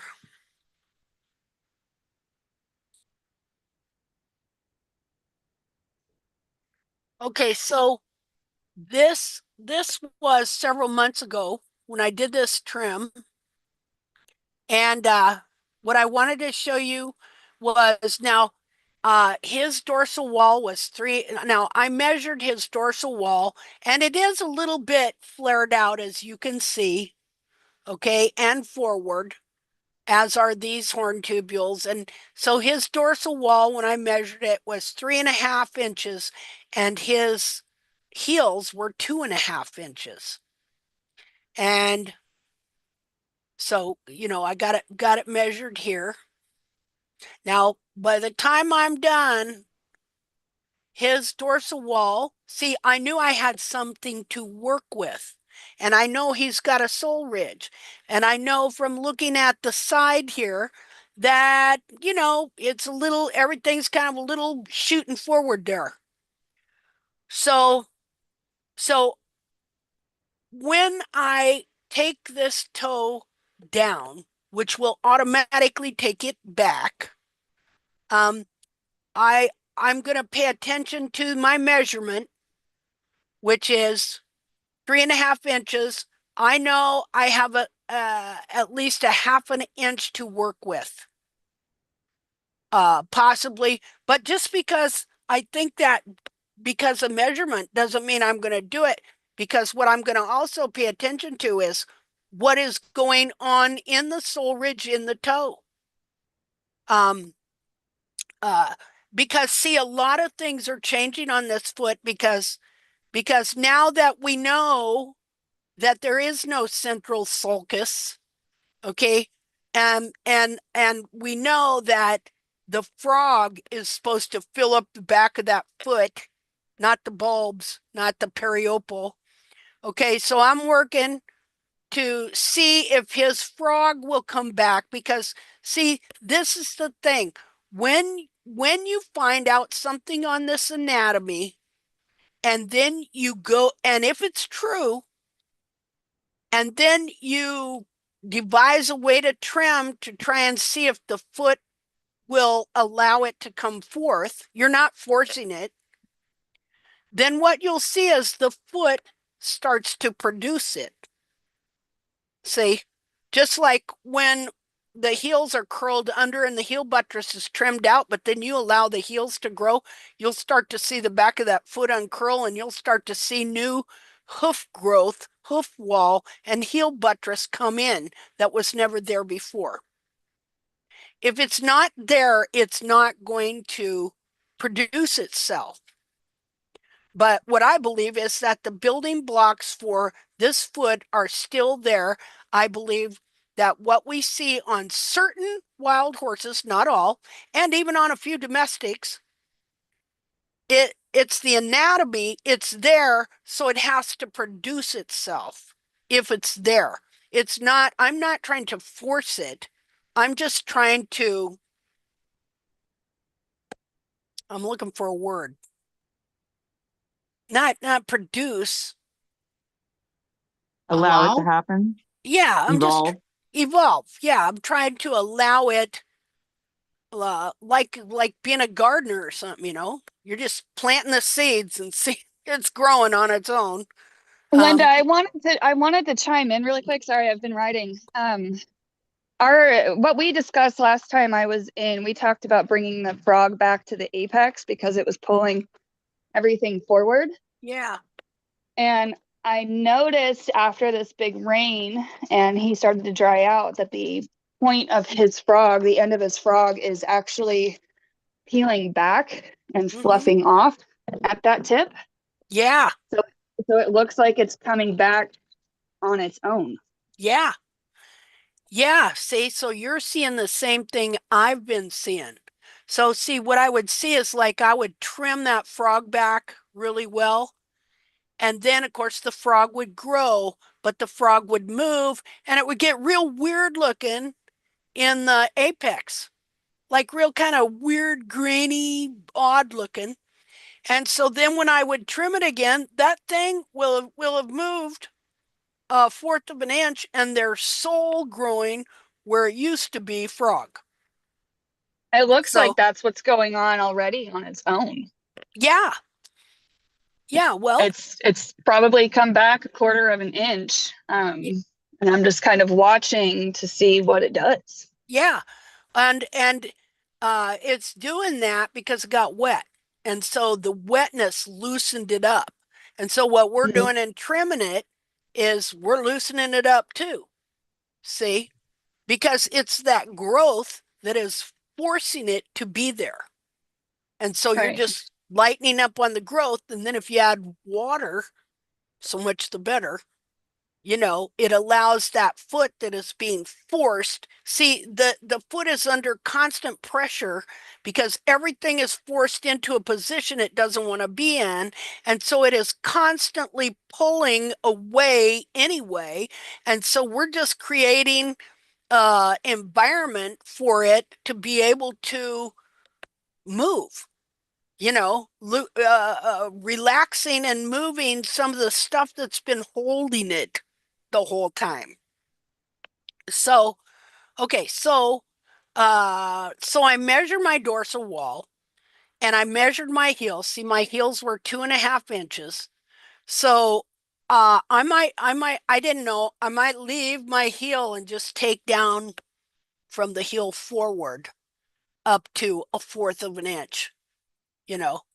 But what I'm going to do, see, and here's the thing. So I also looked at the side of my foot and uh I got a general idea, you know, when you do this, okay, right here, if you can just kind of, which, okay, this is what I did. A line from here down shows you where, uh, about where your true apex is.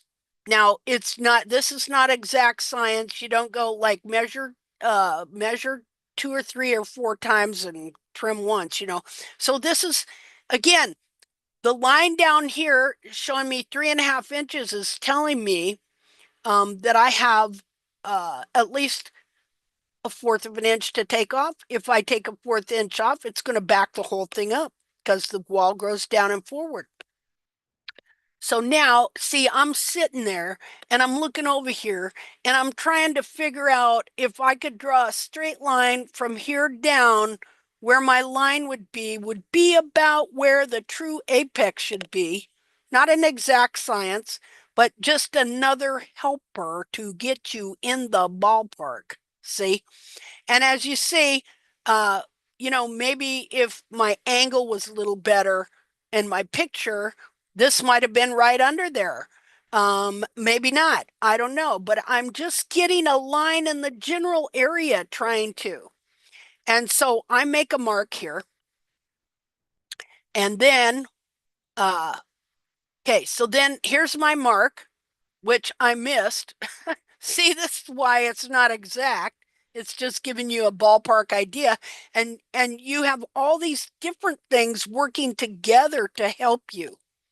It's not just one thing, and it is definitely not cookie cutter. Okay, so now I drew my line with my protractor and I missed my mark there. So it still would have been a little further forward. Hey, and a little bit on these feet can mean a lot. So you don't want anything written in stone because your eyes, when you're sitting there and you putting this stuff on the foot and trying to put this together as to what you're going to do, yeah, you're going to mark it a little wrong or something like that.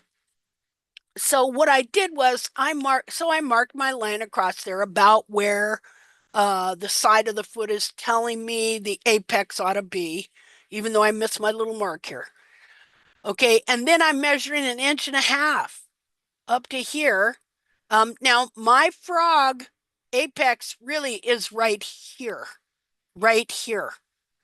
Okay, but I wanted to see, okay, well, if the true apex is really supposed to be here, if the foot has shifted, and if I measure 1.5 inches, where's it going to wind up? Well, right about here. And so then I just drew a line with the green marker about there. So I'm looking, I don't want it to, it used to be I just take a toe back. Terrible, just right back. Don't do that no more at all. Instead, since my dorsal wall is relatively straight and I got a tight white line and I got 3.5 inches, I know I can take off at least 1/4 of an inch. So I'm going to attempt that. And as I take it back, I know all this is going to move back. And then I will see if it will move back to here. But I'm not going to force it to move back to there. This is just giving me a general idea of things that are going on with this foot and what might happen. So I decided I'm going to scribe it instead. Okay, because remember the wall is growing forward, the sole is attached to it, and so it's pulling that sole forward as well. Like kind of like it'll pull it down to make it look convex. Or not convex, concave, when it's really convex. So I just decided to kind of skim into this toe here a little bit to see what I have because it is convex here. No, God, it's concave. Okay, there is no sole ridge showing here. It is a totally concave toe with the wall growing slightly past it. So I know that the wall is attached to the edge of the sole and it is pulling the sole with it as it grows. And it's been a while since I trimmed, 4 or 5 weeks, something like that. So, all right. So I just decided to find the sole ridge by doing that. Now, I could have rasped the toe and done the same thing. In this case, I just did that. Now I have some other pictures. Okay, so again, I could have just rasped that, but I decided I want to scribe out the sole in the toe. And you're going to have to learn to do this. Learn how that sole in the toe can be stretched forward, how you can come up into that wall and just kind of, again, I got 3.5 inches in the dorsal wall and to where this sole is. So I know I have something to play with, work with. See? So I know I can do this, and I'm not going to be carving into sole corium. And what's interesting is, plus, I'm using my thumb to feel it. I'm feeling right here, to see if it's soft or it gives, or up here if it gives. So I'm using this as well to determine how much sole have I got here? How am I going to manage this toe in this particular trim? And it's all hard as a rock. Okay. Okay, so I can't turn that around, but well, here, let me do this. So I want to show you how much I took out there, because now you're starting to see the internal part of the wall. Let's see here, just a second here. Share. Okay. So now on the picture before, you could not see the inside of the wall like that. Now I've taken it down. Now look at the distance here, how the distance has changed. Okay, now we're seeing that this might just come back to my line, maybe, but I am not going to force it. See? Okay, so now another thing that's happening is I'm getting more wall here that I could come in with the nippers and just go snip, snip, snip. See? Now let's go back here and look at this deal. I want you to remember here how much sole you see here and where the wall is. How I have taken the sole that was attached to the wall and I have scribed it back. Okay, so wait a minute. Let's see. What is the dark yellow again? That's just the inside of the wall. Okay. The lamina. That's where your white line and that's where your white line where your sole was attached to your wall. So that's just clean wall is all that is. Mixed with, you know, the lamina line. So let me go back here. In this picture, I can see a white line that is near to the green line. Yeah. Let me go back, share. Okay, let's go back here. Okay, see how you can't see any of the internal wall there? I've just barely taken off the top of the sole.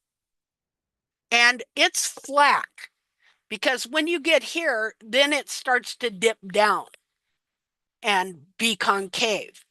Here it still looked concave-ish, but when I took it out, this is what I got. And again, you cannot see inside the wall here. Okay, so here's that other picture. And now you can see where I took my knife right up against the wall and I took out some more sole and up against the wall. And so now what you're going to see is that the wall sticks out higher than the sole.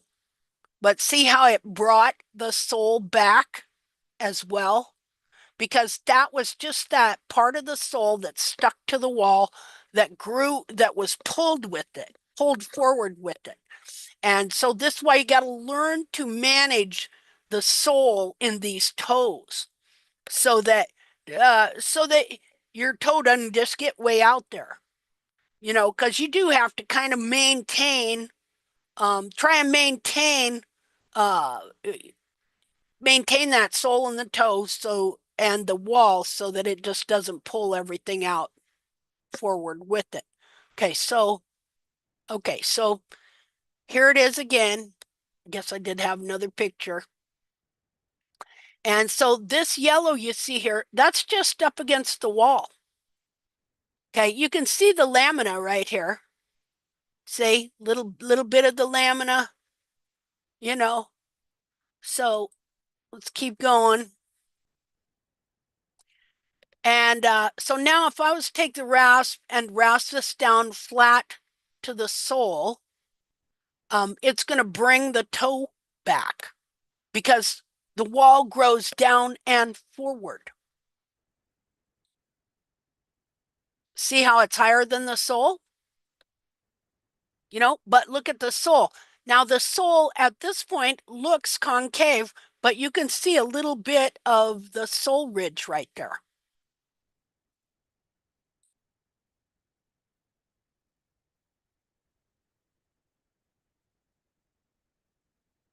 Now, another thing that happens too is that, like it's been 5-6 weeks since I trimmed him. So his foot is long and so the toe is stretching forward. And so that is going to make the white line area more yellow as well because the part of the sole corium that makes that yellow rubber cement glue that forms the white line that's really yellow, okay, that will start to produce more to try and hold on to the toe and keep the sole and the wall together. So you will see it get more yellow like that. And you can see here, there was just a little bit of red because there's a little bit of pressure there. So a little bit, a tiny bit of bleeding up in there that got exposed here. Okay, so I was just marking the bars there. Now, what I'm finding interesting as I was doing this trim was what was going on with the apex of the frog right here. Remember I said they'll start to look grainy and weird, okay, because the whole frog is actually pulling back. Because I've been working on the back of the foot, the bars, and the frog. Like the trim before, this frog was cleaned up really well. Okay, so I'm just showing that there. If my stupid thing here would work without beeping, I could show you what this foot looked like before this when I had trimmed it 4 or 5 weeks before, 5, 6, whatever it was. Okay, so now here is where I decided to start trimming out the apex. And you can see that literally the apex of the frog is moving back and sole is now growing under this area here.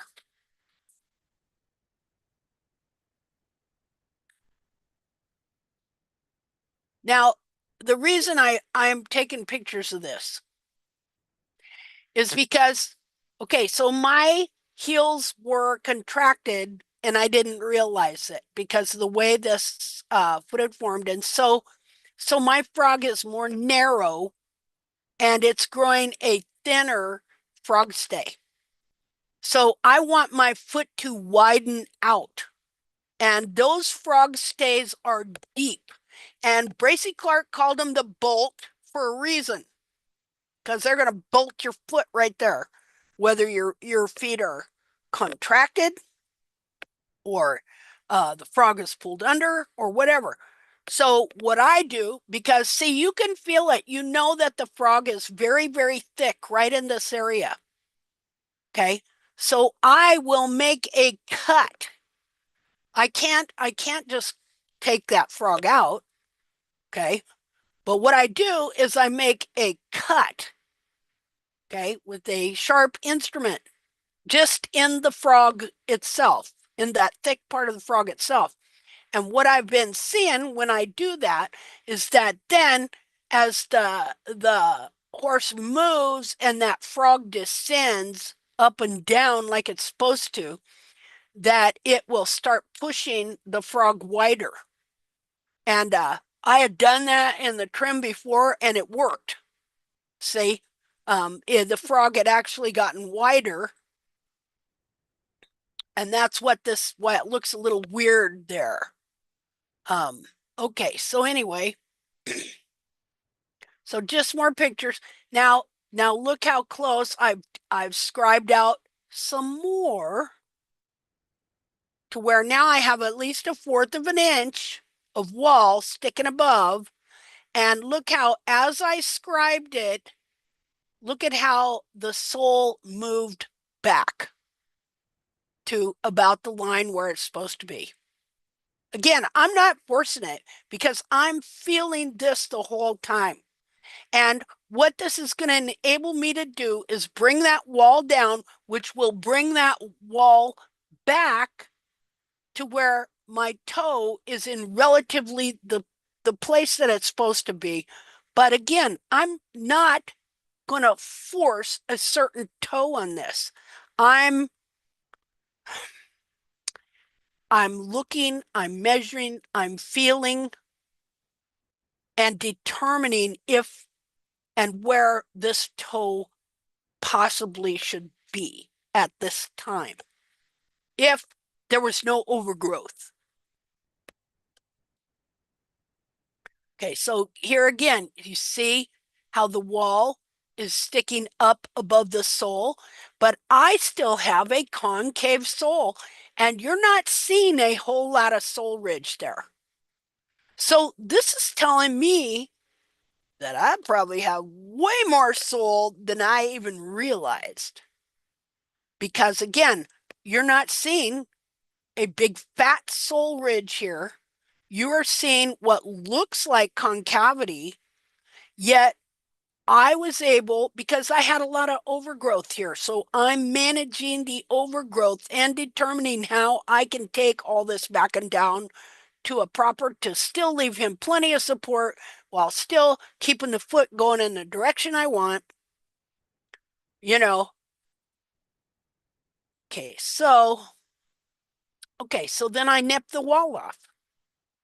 Level with the sole ridge that I revealed. And you can see it's not super wide, the sole ridge. And right here, it goes concave into the bowl of the sole. And so I even found a little bit of lamina over here.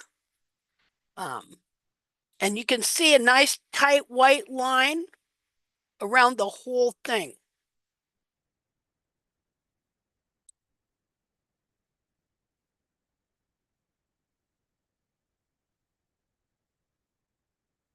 See, if I wouldn't have made that cut right there, well, first of all, I cleaned it all out, but then I made this little cut so that when his frog worked, it would push the frog apart and allow the frog to spread more.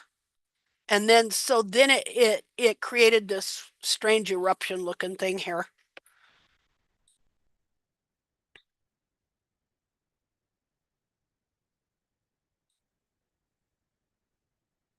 Now I'm looking at a lot of things. I'm looking at, I've got just some of this sole ridge showing here.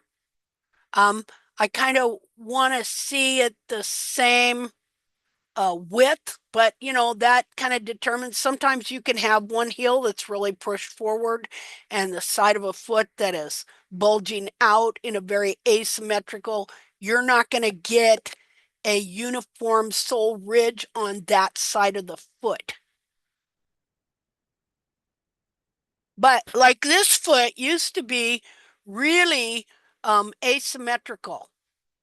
On the lateral side, he flared out way like that. This heel was way pushed forward and this was way wide for many years. But gradually, I've been working all the horn tubules back, working the heel back, growing in the heels, trying to get it symmetrical. And man, it is doing really good. And when it did its best was actually when he got injured and broke the heel loose. Then the whole thing moved back. It was pretty interesting. Now here you can see something I don't want, which is you can see how the bulbs are still curled down and curled in. See, eventually I want all that to come out, for the whole foot to widen up, for the whole frog to come back in and behind the foot. Linda. Yeah. What are you going to do to make it get that way? Just continue doing what I'm doing. Because it is gradually doing it. The heels are uncurling this way. The bulbs that were, and frog and everything that was pulled in and towards that way, it's all like if I could just put my hands on this foot right here and I could just pull the heels wide and pull the frog back. See, but I can't do that. But what I can do is that's where that foot wants to be to begin with, because the mechanics of his whole leg, everything like that. And what I've been seeing or thinking is that foot will move a little, that frog will move a little, it grows a little, it pushes the foot up a little. You're kind of going back with correcting the hoof capsule, which then the hoof capsule helps correct the inner foot. And it's all just moving in increments at each trim to where eventually, like one of the things I did was these heels were really curled in, and I literally cut the curl off on both sides, and it all grew back, and the foot grew back wider. Like, let's see here. Let me draw on it. What color is that? Blue, whatever. Okay, so I would have been literally removing this much of the foot. Like on this one, it's grown back. But I would take off those heel buttresses that were curled in like that. See? So I would take that off, and then that would allow the foot to push the heels out more. That's one of the things I did. Really cleaning up the frog and this periopal in here. That's another thing. And the sulcus or frog stay area at the back of the foot. Making sure the bars are at a minimum, because the bars will hold this whole foot curled in. And so what'll happen is these heels, okay, so the heels should be pointed like this.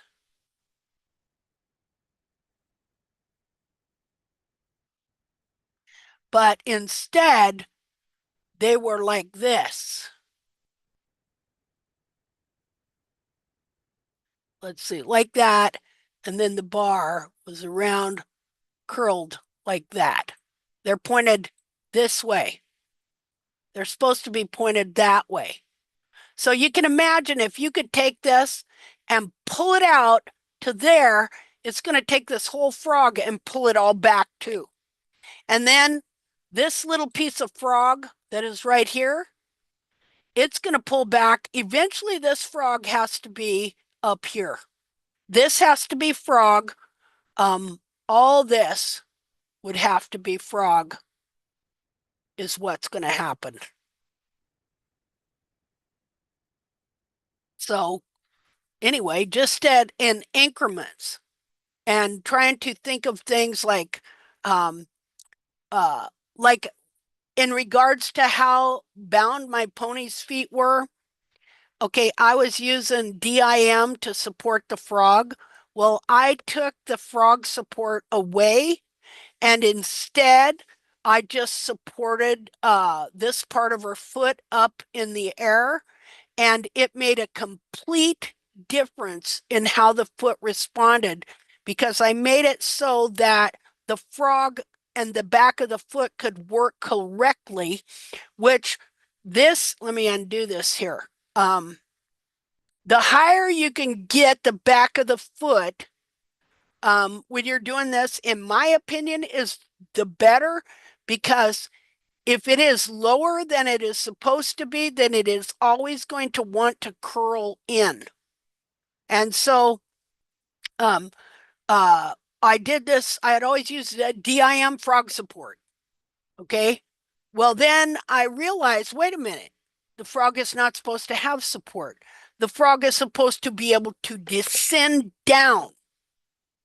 And so when I took frog support away, but I was still supporting the back of her foot on the side, so it was up high enough in the air, the bulbs were high enough in the air, then her frog was able to function more correctly by descending down.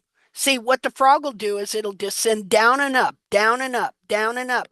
And so the more the frog is able to function correctly like that, the more it starts to widen the foot out and unbind the foot and uncurl the back of the foot. Linda? Yeah. How do you support the foot after you took out the DIM? How did you support the side of the foot like that and to support it up? I made I used the DIM the same way, except where the frog was, I made a deep indentation so that it wasn't pushing up against the frog. Okay. Okay, let's see here.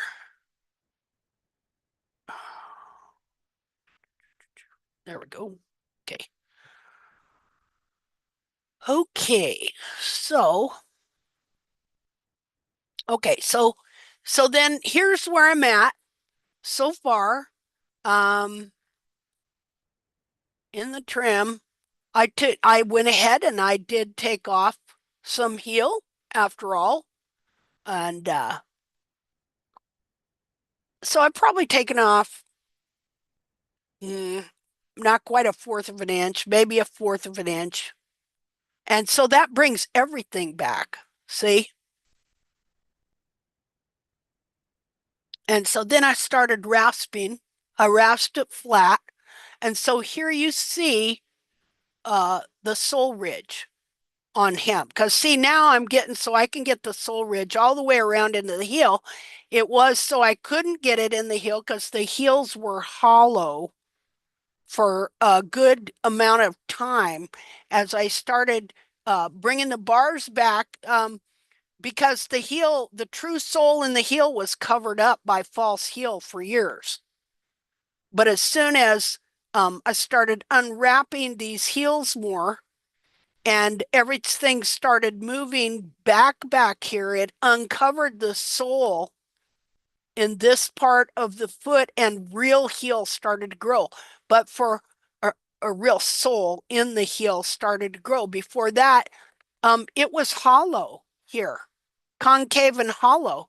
But now this is just awesome because I'm starting to get the sole ridge all the way around, uniform sole ridge all the way around.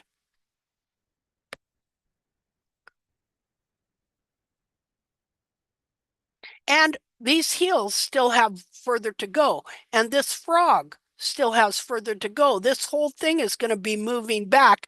And eventually the dorsal wall will be pretty steep because the whole foot, everything will shift back into place. And that dorsal wall is going to come back steeper as well. But you're like letting the foot do it and then reading this anatomy and just help. You're like helping it along do its thing. And so then, I took a grinder, sandy disc, and I sanded out the frog and the sole, because here's the thing too, you want that sole corium to be able to move, because when that frog and all of this and the heels and heels get shoved up into the foot, the frog gets shoved forward. Well, this sole corium is attached to it. And so all of that gets shoved forward too by what is coming in behind. But the fact that the dorsal wall is being forced forward as well, that's also pulling the sole corium forward. And so you need to learn to exfoliate these soles so that all of this stuff can move back into place a little bit at a time at each trim. And then, boy, if you have some moisture on top of that, that helps as well. And so I now always clean this whole area out between the bulbs and into where the frog stay would be, or where we know the sulcus is now, which is at the back of the foot, not up in the center. It was only up in the center because it all got shoved up there. But now look at the foot. It looks concave, doesn't it? See? Looks concave, but there is a nice big sole ridge here.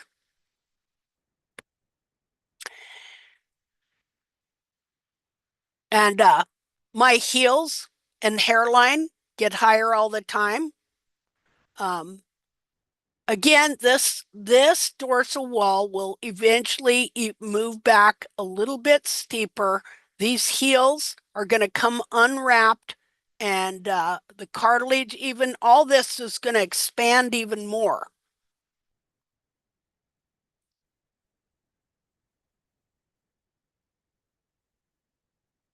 And another thing I noticed over doing all this was how the frog plumped, the frog corium itself, and that the internal frog plumped up. Because you got to figure it's been smashed forward and pressed down.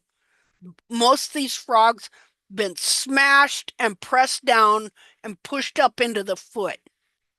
And so then when you start getting things moving and living and growing and exfoliating and renewing, that frog corium that was under there, compressed, the whole foot, it just starts to plump up and become alive. See?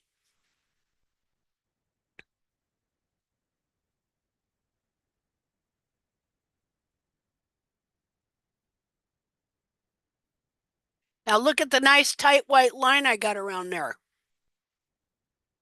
See? And I still have plenty of, you can see the sole ridge. You can see the nice tight white line.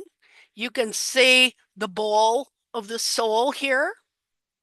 You know, now it's a little red up here, but guess what? That whole apex of the frog has moved back. So yeah, it's going to be a little red. It's new sole. Well, the sole has pulled back. Not only did the frog pull back, the sole it was attached to that was forced forward has also pulled back. And so it's all growing from a new location. And wow, the sole, I'm so happy to have sole in the heel platform here. Now, my heels are still curled in. See that? So I want this, eventually, I want this right here to come out this way and widen up.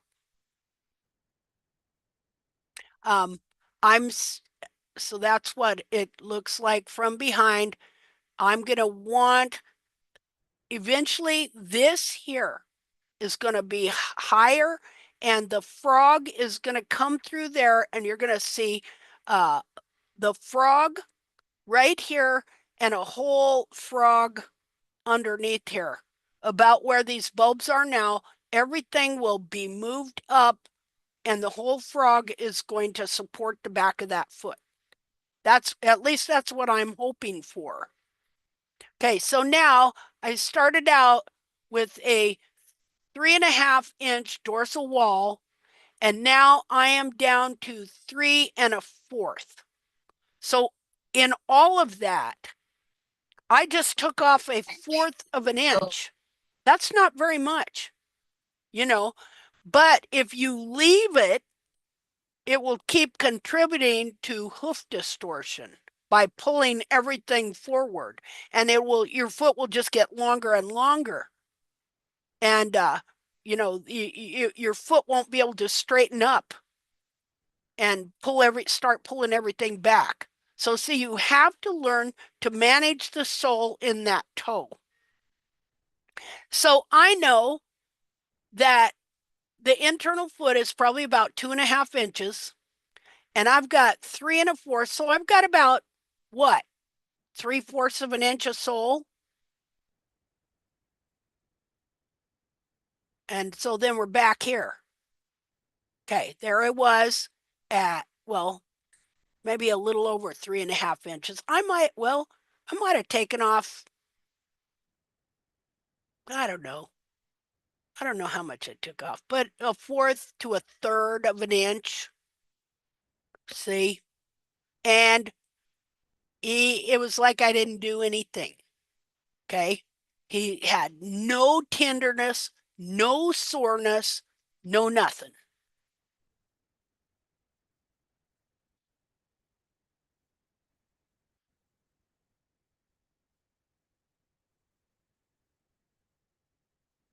And of course, this was 2 or 3 trims ago, I think. So Anyway, any comments? Very interesting on the soul ridge. Very, very interesting. It is, isn't it?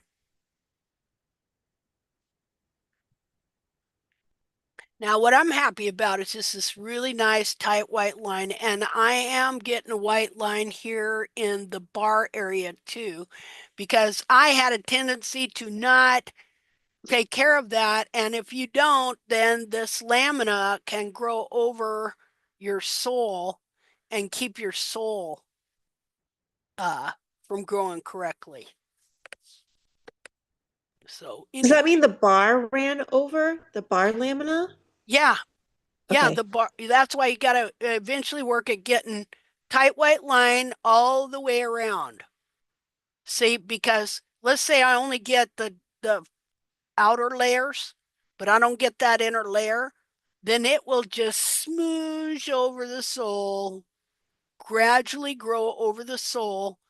Like over here, now I can see a little bit of white line there, the little, a little bit of lamina there. But I would have to watch it because I might have some of that growing over this whole area here and not realize it. And then it could choke out your sole or different parts of the sole. I mean, it can grow out in weird ways. Like let's see here. Like it can grow out you could get part of it, but it could grow out to be like that. And you wouldn't even know it. See? So you see these little lines here. That's good when you see that and you get through that, because then you know you got that innermost layer and it's not going to be depositing the stuff on your foot that goes like this. See? That's okay. When you see people and sometimes they say they've got a really hard sole that doesn't exfoliate and it's yellow, sometimes that's the reason. It's because that innermost layer right here never got trimmed and it just kept smooshing like so over the sole. Which I allowed that to do that here a year ago and wasn't realizing it. Let's see. Okay. It looks like butter over toast. Yeah, there you go. That's about how it does it too. Okay. Let's undo this. Okay. Well, what time is it? All right. So we start at 30, 11:30, 12:30, 1:32. So we spent this much on just this part of the anatomy. I did add some. Okay, now look here. Let's talk about your frog here a little bit too. We'll use green. Now this frog goes like this. You'll see it like that. Okay, so this area of this frog, when these bulbs come out, this whole area has to move back up behind the foot. And the cool thing was that we got a foot that I want to look at that actually is a domestic foot that is pretty close to being correct as far as the back of the foot. And we're going to look at that here. Okay.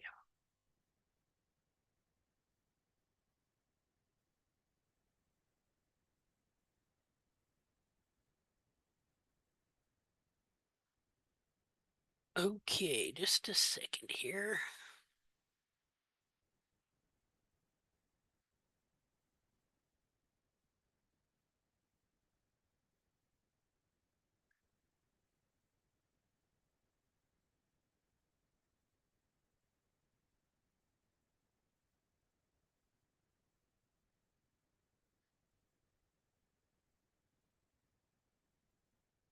Okay.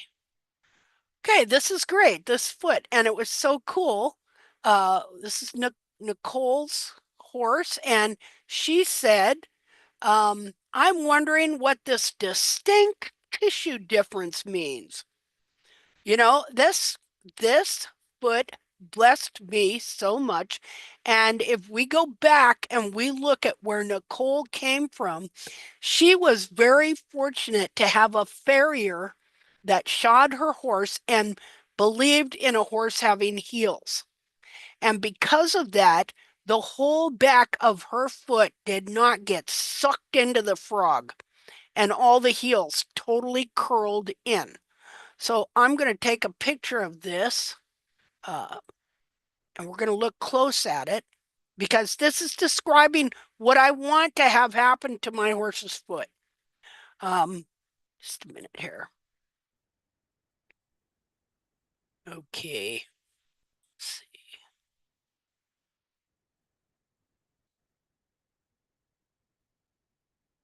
Okay. Now, it's not perfect yet. Just a minute. Let me annotate. Okay, so what's great is her frog is correct in that this is frog material. This is not periopal right here. This is frog material that is attaching itself to the heels like it's supposed to. Here is the back of the frog stay right here. Okay, the only thing, and so this frog is very thick too, because look, it's on the sides, it's at least this thick, which an inch thick, I don't know, about an inch, well, however thick that is. Okay, but you see this part of the frog right here? This part of the frog is actually supposed to be clear up into here. Okay. Okay, now you see this part of the bulb is pulled down there, pulled down a bit. Okay, so this is actually supposed to be clear up here on the sides of that frog. And then this frog here that we see here, and we'll look at a wild horse picture like this, this be clear up in here.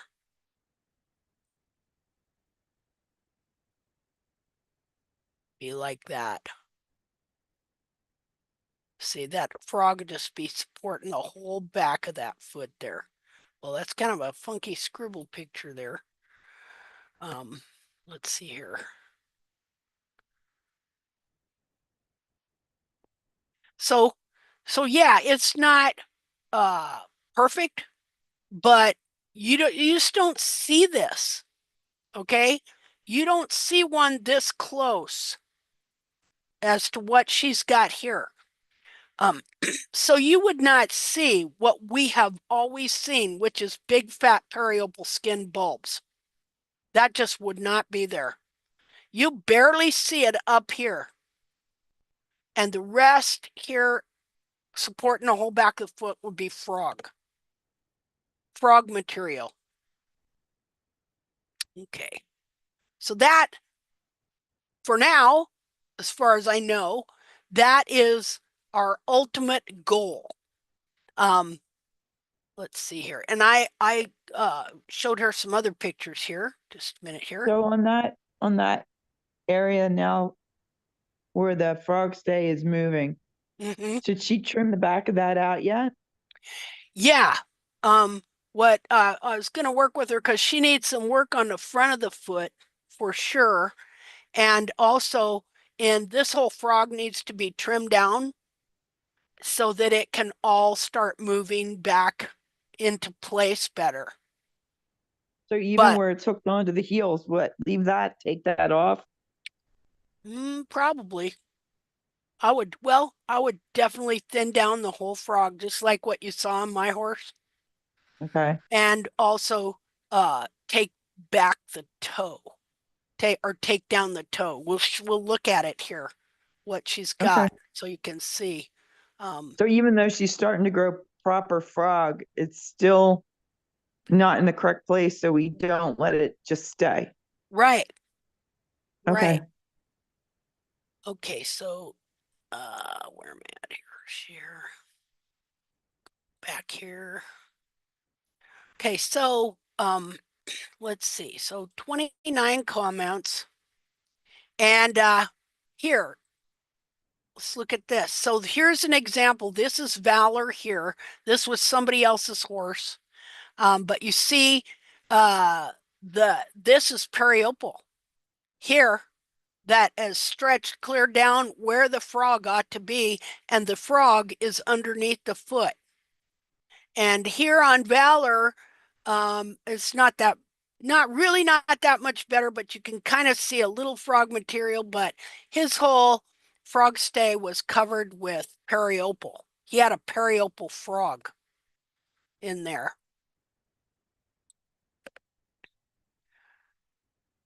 So this was cool also that Shauna Simmons has a 20-year-old mare that has never been trimmed, and her feet have the frog in the back of the foot, just like what I was just describing.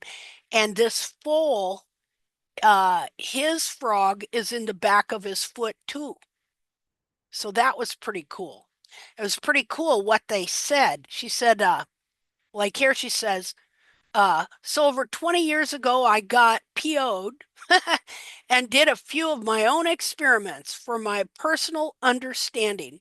This is a mare, almost 19 years old, 100% self-trimming in pasture with good drainage, never touched by a farrier, and not even a swipe of the rasp by me, no matter how badly I was tempted.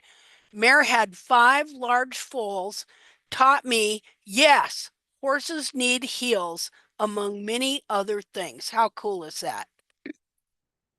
So what I found cool is how these two people show up with these pictures at a time when we could look at it and understand what we were looking at. Because, any time before may have bypassed us, and we would not have known what we were exactly seeing. But, coming to understand that there is no central sulcus, because when we start out this hoof chatted, how your beliefs are the sum total of what facts one by one is in your head. And so if you have a wrong fact, if you have charted something in your bank account as being there when it's not, then you got a whole different picture of what your balance is. And so if we think that the anatomy of the foot is something it's not, then our brains are going to come to conclusions, draw conclusions that are incorrect.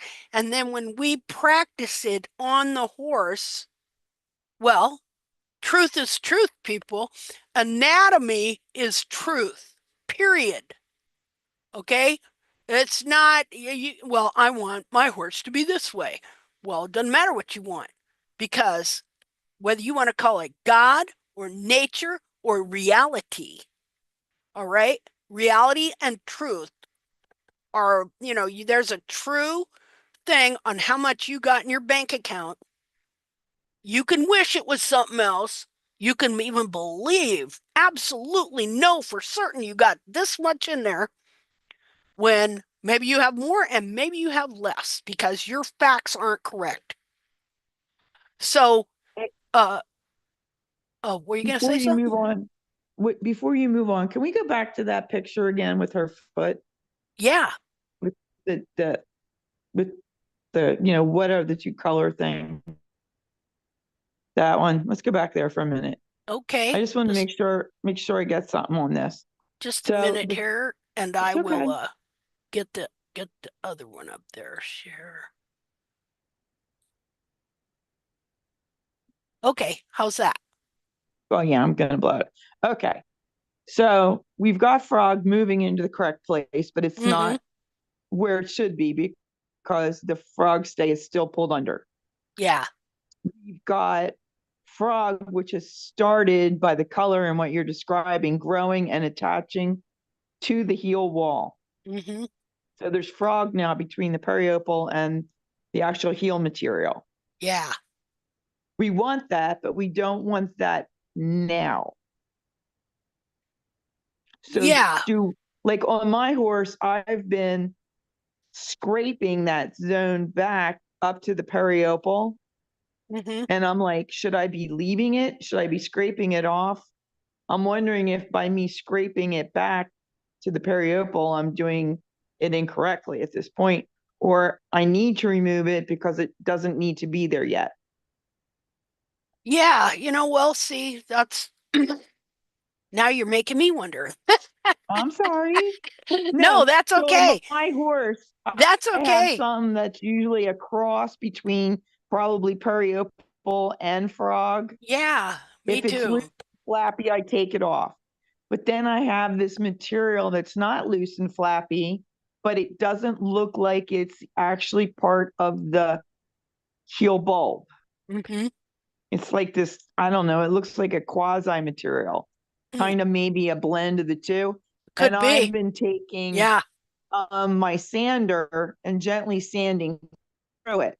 I've never hit quote unquote bleeding or anything, because you would think if it's periopal and you went too far up high, it would bleed per se. But I've just been sanding it down to what I thought was actually true heel material.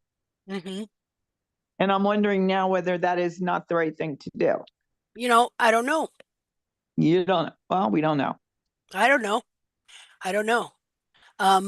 For me now, we don't know yet. Spread apart. Is it becoming part of what's not letting the heels spread apart? Yeah, well, that could be. Because like the way that I'm thinking now is that if it's not in the right place, then you got to keep keep it reduced so that the foot can move. So this foot really wants that frog in a certain specific spot. But if I don't thin it and trim it down, the foot won't be able to pull it there. And then, so my idea is you keep thinning stuff down, reducing stuff to the point to where the foot can move it where it's supposed to be. Then it grows and it kind of establishes the foot there. Then you trim it down again to allow the foot to move some more until finally you have everything in place, and then you let it grow to its optimum thickness, its optimum strength. Yeah, because like I go two ways. One, if I leave it there, it's going to keep the heels from spreading out. But then if I take it all off, will it let the heels curl in more? Yeah, see, I don't know. Right. I don't think so. Is there a picture of this hoof before this moment? Like, did she post a picture of it shod? And did the frog look like this? Which might help answer Janet's question of. Yeah, let's go look. Let's see here. Because if this frog grew to this position after the shoe was removed. Okay, so you get what I'm saying? So just a minute here.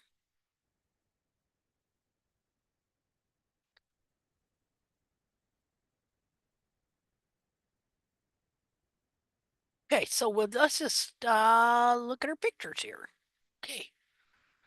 Okay, so I don't know what foot that is exactly. Just a minute here.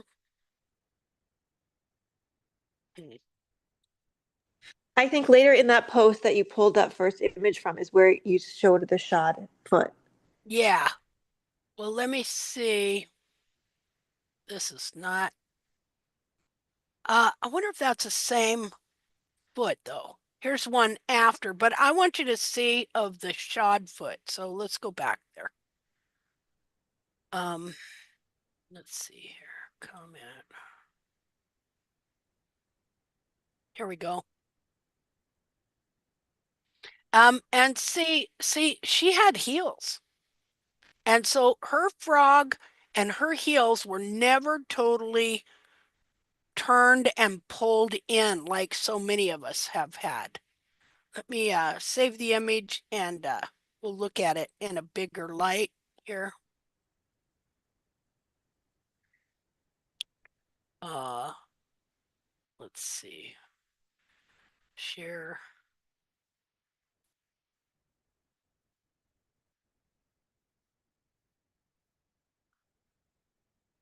Okay, so this other than what was going on in the front of the foot, okay, look at her farrier let this horse have heels, so he never had his heels totally trimmed out. So there is some distortion in the back of the foot here, but not like most of us have. You know what I mean? So, you know, you can see that the periopal is not stretched. It's still very narrow. Looky here, like it's supposed to be. Okay, so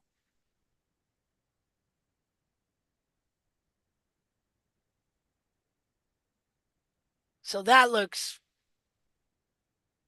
pretty good. But the frog has moved back since removing the shoe. Yeah, Correct? yeah.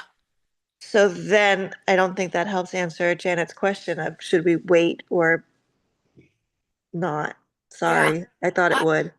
I don't, for me now, I'm not waiting because I know that the foot is strong enough to pull the heels back because it's just a shell. Um, uh, if you haven't got a real contracted frog, um, and you trim it up so that it's functioning and moving, it has like it hasn't happened to me. All that's happened to me is my frog keeps getting better. But I totally can relate to what you're saying because I worry about all that stuff all the time too. If I do this, is it going to contract or is it going to do that? You know, I know what you mean, you know. So I don't me personally, I'm gonna remove it. See? I'm going to remove it because I want that whole frog to move back and I want it to function properly. And plus, when you clean this area out, okay, and the horse steps, he pushes down on that frog and it spreads it apart. And that in and of itself is going to push heels apart. I mean, the frog is designed to work in such a way that it presses the heels apart. You know, and it's kind of cool, I think, where the pastern goes down, pushes the frog down, the frog descends to the ground, it widens up here, pushing the heels, and as soon as it lets up, the heels come back together. It's almost like your horse is grabbing the ground. See? So I know one thing. Doing it in one trim is definitely not going to contract heels. When I see heels contract, it's if you have no frog stay in here at all. Then it can be kind of a problem. Okay, so let me undo this. Okay, let's see.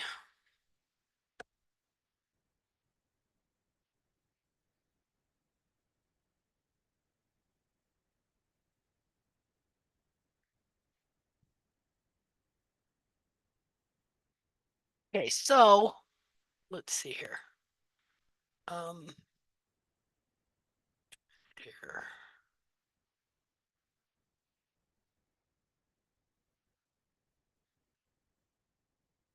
Okay, so here's where we're going with what we see right here.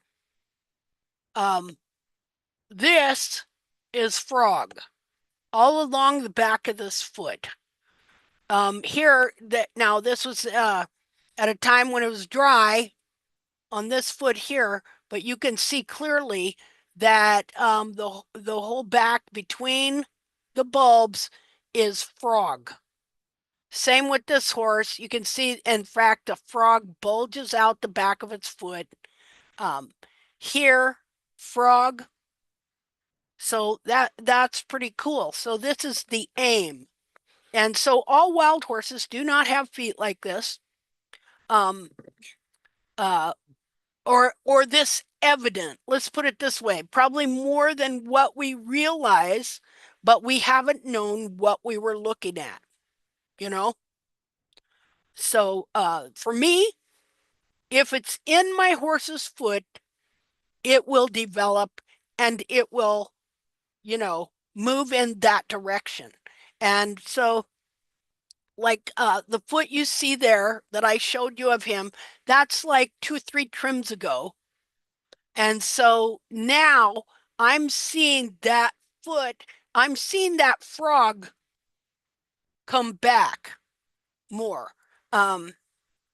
See if this stupid thing of mine, I can try it again. We'll see if it's going to quit beeping and put up my pictures. I don't know why it's doing that. Can you hear that beeping? I don't hear any. No. Oh, okay, good. Because it's driving me crazy. It goes da-da, da-da, da-da, da-da, da-da. And what it is okay, you know how you have those things that read your SD card? This thing, I swear. I'm gonna try and try and do something else. And no. Make a stat. I'll just unhook that one. Just a second, I'm gonna see if I can get more current picture of what's happened to his foot since I did this trim.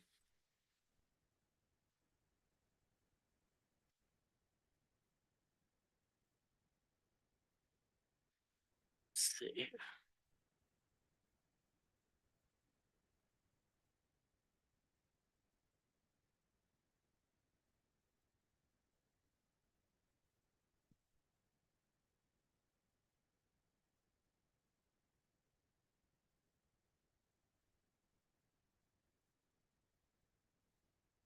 Okay, I got it. Haha.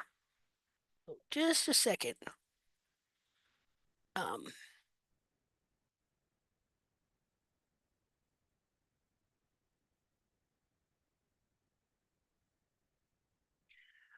Plus, after that trim, I put the notches in, remember? And see, I wanted to take pictures to show you what the notches had done this week, but because of all the rain and everything, but I just didn't get a chance to. Hmm.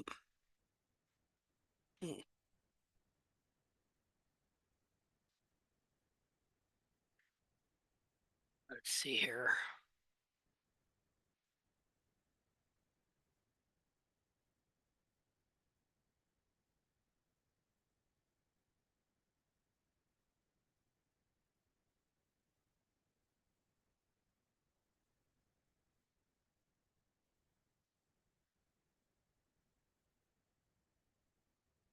Well, just a minute here.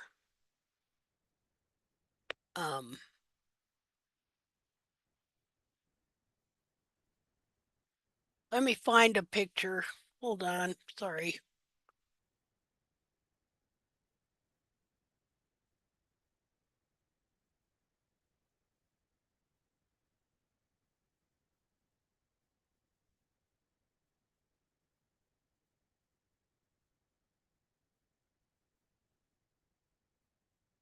Okay, let's see here.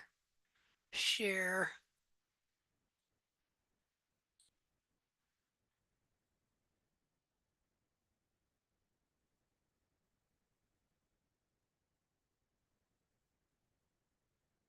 Okay, share. Okay, so this is what his foot is looking like now. When was this? January, February, March 10th. That's March 10th. Let me see when I did those other, just a minute here. Of course, that's after trim. Okay, this is March 9th. Let me see. Okay, so I did that trim on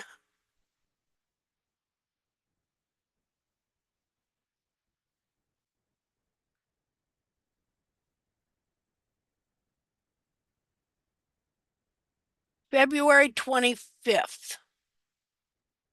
That was February 25th. And then, okay, where are you? February 25th. And then this is what it was like on the 9th. So 2 weeks later. 2 weeks later, on March 9th, this is what it looked like. Just a minute here. So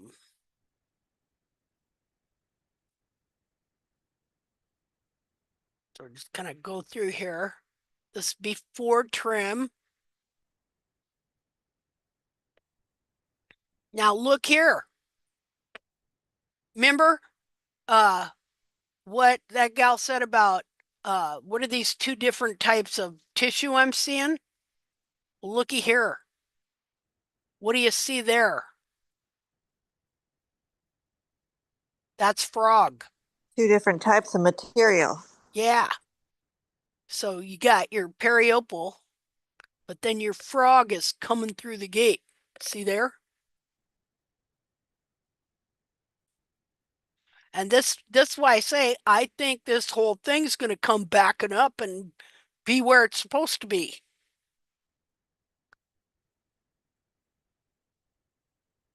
Well, and here's a better picture.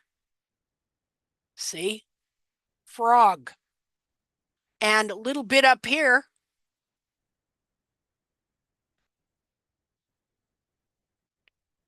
So let me flash back to where am I at here? See if I can flash back to what I had before. Just a minute. Oh, I probably can't. Anyway, that's definitely two different types of material there.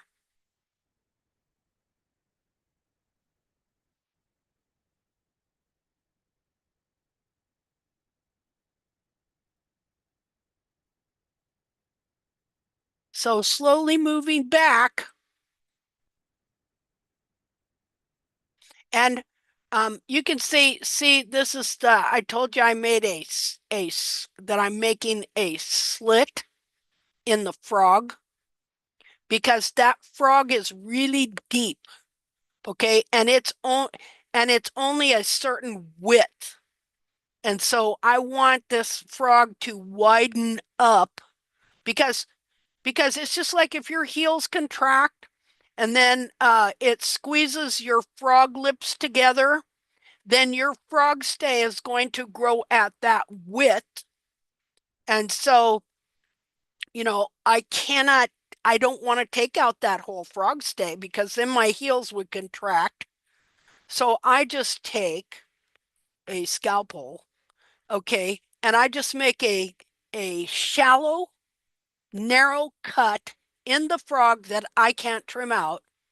Well, then, because of the way the frog works, with the horse stepping down, which pushes, if you look at some of those videos on YouTube, where I show some of that, you see that frog pushes down and it widens up, right?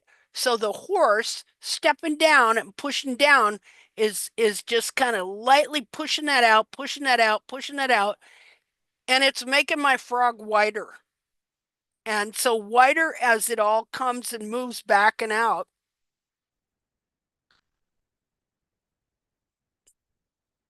See, otherwise that'd just be solid right there. But it is forcing the frog to be a little wider.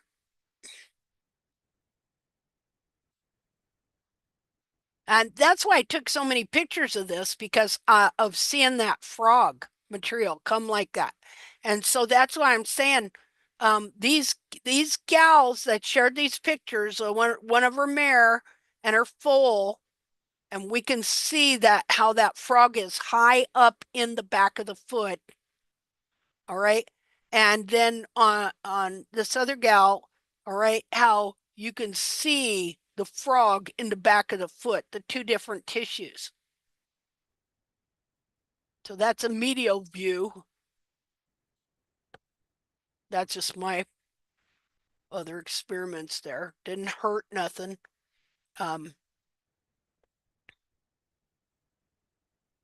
Yeah, look at that. What is this? Oh, 3-9 still. But look how it's different when the foot is standing and when it's picked up. So here he's standing with weight on the foot. Look how wide it is. And then we go back here.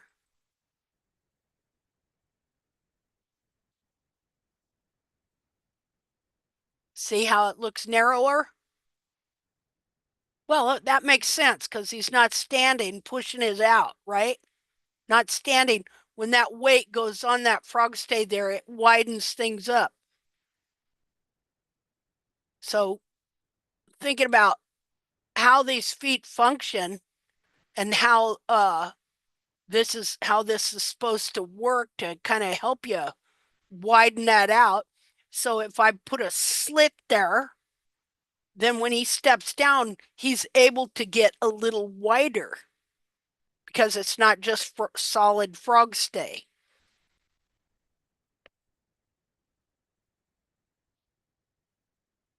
That's which foot is that's the other foot. Okay. So both feet are headed in that direction.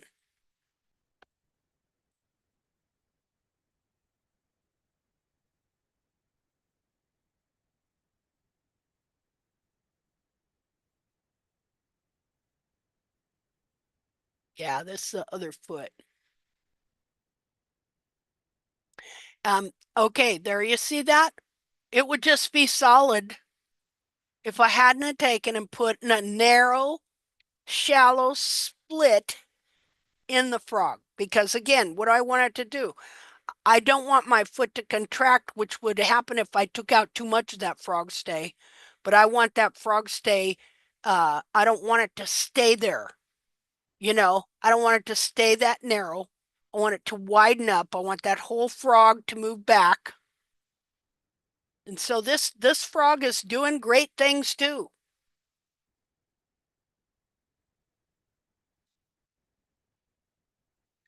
Then of course got the back feet, which we all got our problem foot, So just I'm trying to do the same thing on all of them. Now look, you can see how the apex of the frog here is getting weird because this frog too is all moving back. And I got hollow heels with laid over bar in these back feet, but I'm hoping that all this will come together in the same way the front is. The thing is, I think the building blocks are all still there. It's just allowing these feet to do that. And of course, that's that foot y'all told me I should try a notch on, which I did. And well, next week I'll have pictures. I can't believe how that foot has expanded. So that did a lot of good. Anyways, this is where we're at now. Would you mind coming back to the sole view of this foot, please? Okay, this Yeah. is not that foot. This is the other Oh, foot.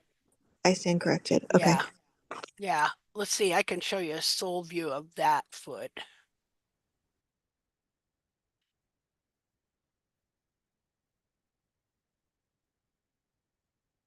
That's that foot. And also on this foot, see how the apex is moving? So you get this grainy weirdness going on. And again, I put a split in that so that it would spread more, you know. And what about the bars? Why on that foot did you split the central sulcus instead of cleaning it out? Well, how deep do you go? I did clean it out. I did clean it out. This is after trim. So I did clean it out, but as well as cleaning it out, because that frog is so thick in there, I put I'd say 1/8 of an inch. I don't go very deep. You know, I just put just a little slice, about 1/8 of an inch. And then when it all grows out and fills in, then it'll look like that. But I do the same thing with all the frogs, but I have not worked on the back feet as much as the front feet. So they're behind. They're behind in all of this rigmarole. And you can see that this frog is still pulled under the foot. I've got, he's asymmetrical, you know, problems, bars. Look, the bars are not even connected. Look at the cracks, and they're laid over the sole. But isn't the barb not being connected a good thing so that the bulbs can spread? Okay. Yeah. And in fact, I think I might have thinned these bars down too,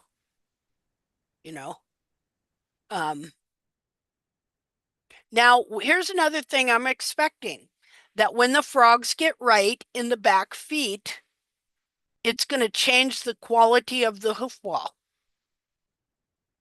See, so we'll be expecting it to grow down and look all like that. Because this is what I've seen too, is that when things get right, your quality of your hoof wall totally changes. Gets all shiny and nice, and these hairline cracks and stuff, that's all coming from the back of the foot not being right. So anyway, there's what we got in front for now. Okay, so Thank you. oh, you're welcome.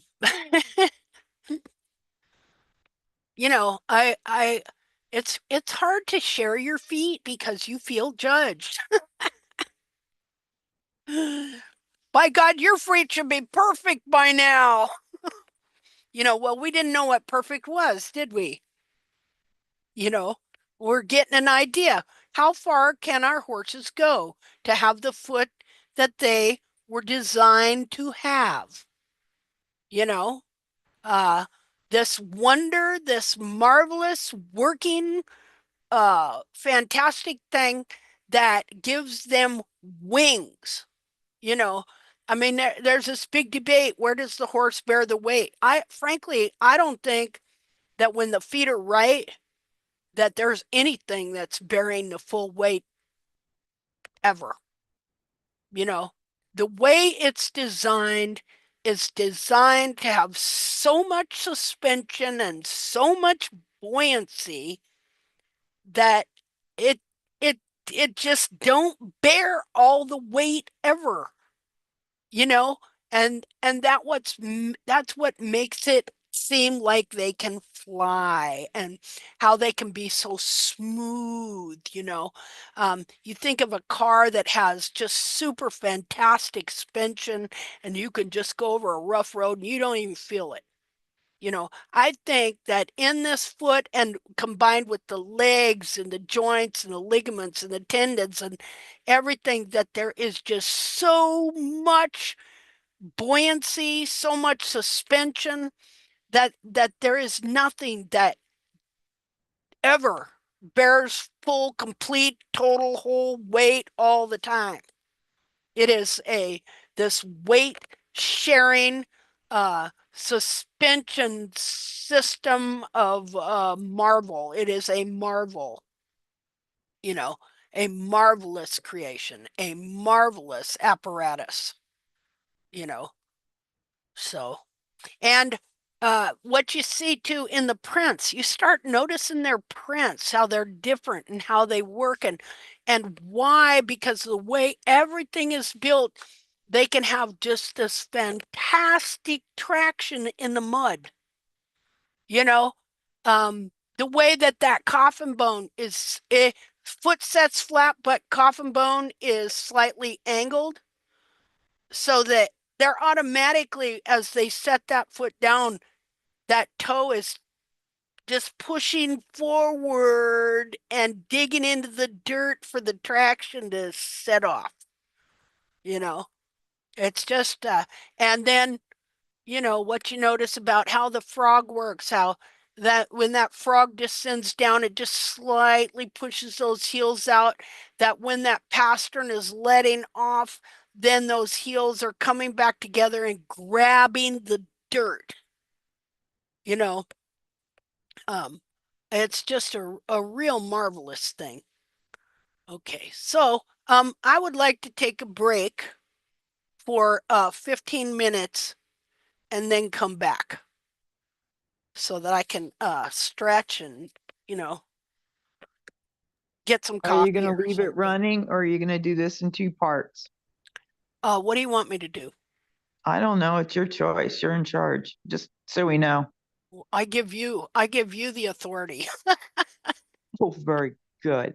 Anybody have anything they want to talk about for 15 minutes? Okay. Okay. Okay. Well, I do. I could ask little dumb questions while you're gone, Linda. Okay, sounds good. You guys just have a great time. I'll be back in 15 minutes. It's 4:49. I'll be back at 2:49. 2:49. Oh, 2:49. Yeah, well, I'll be back in 10, 15 minutes here, okay? Okay. Okay, bye-bye. Bye, Linda. Hey, guys. Hello. Hey. So Go for it. I'm super, super beginner.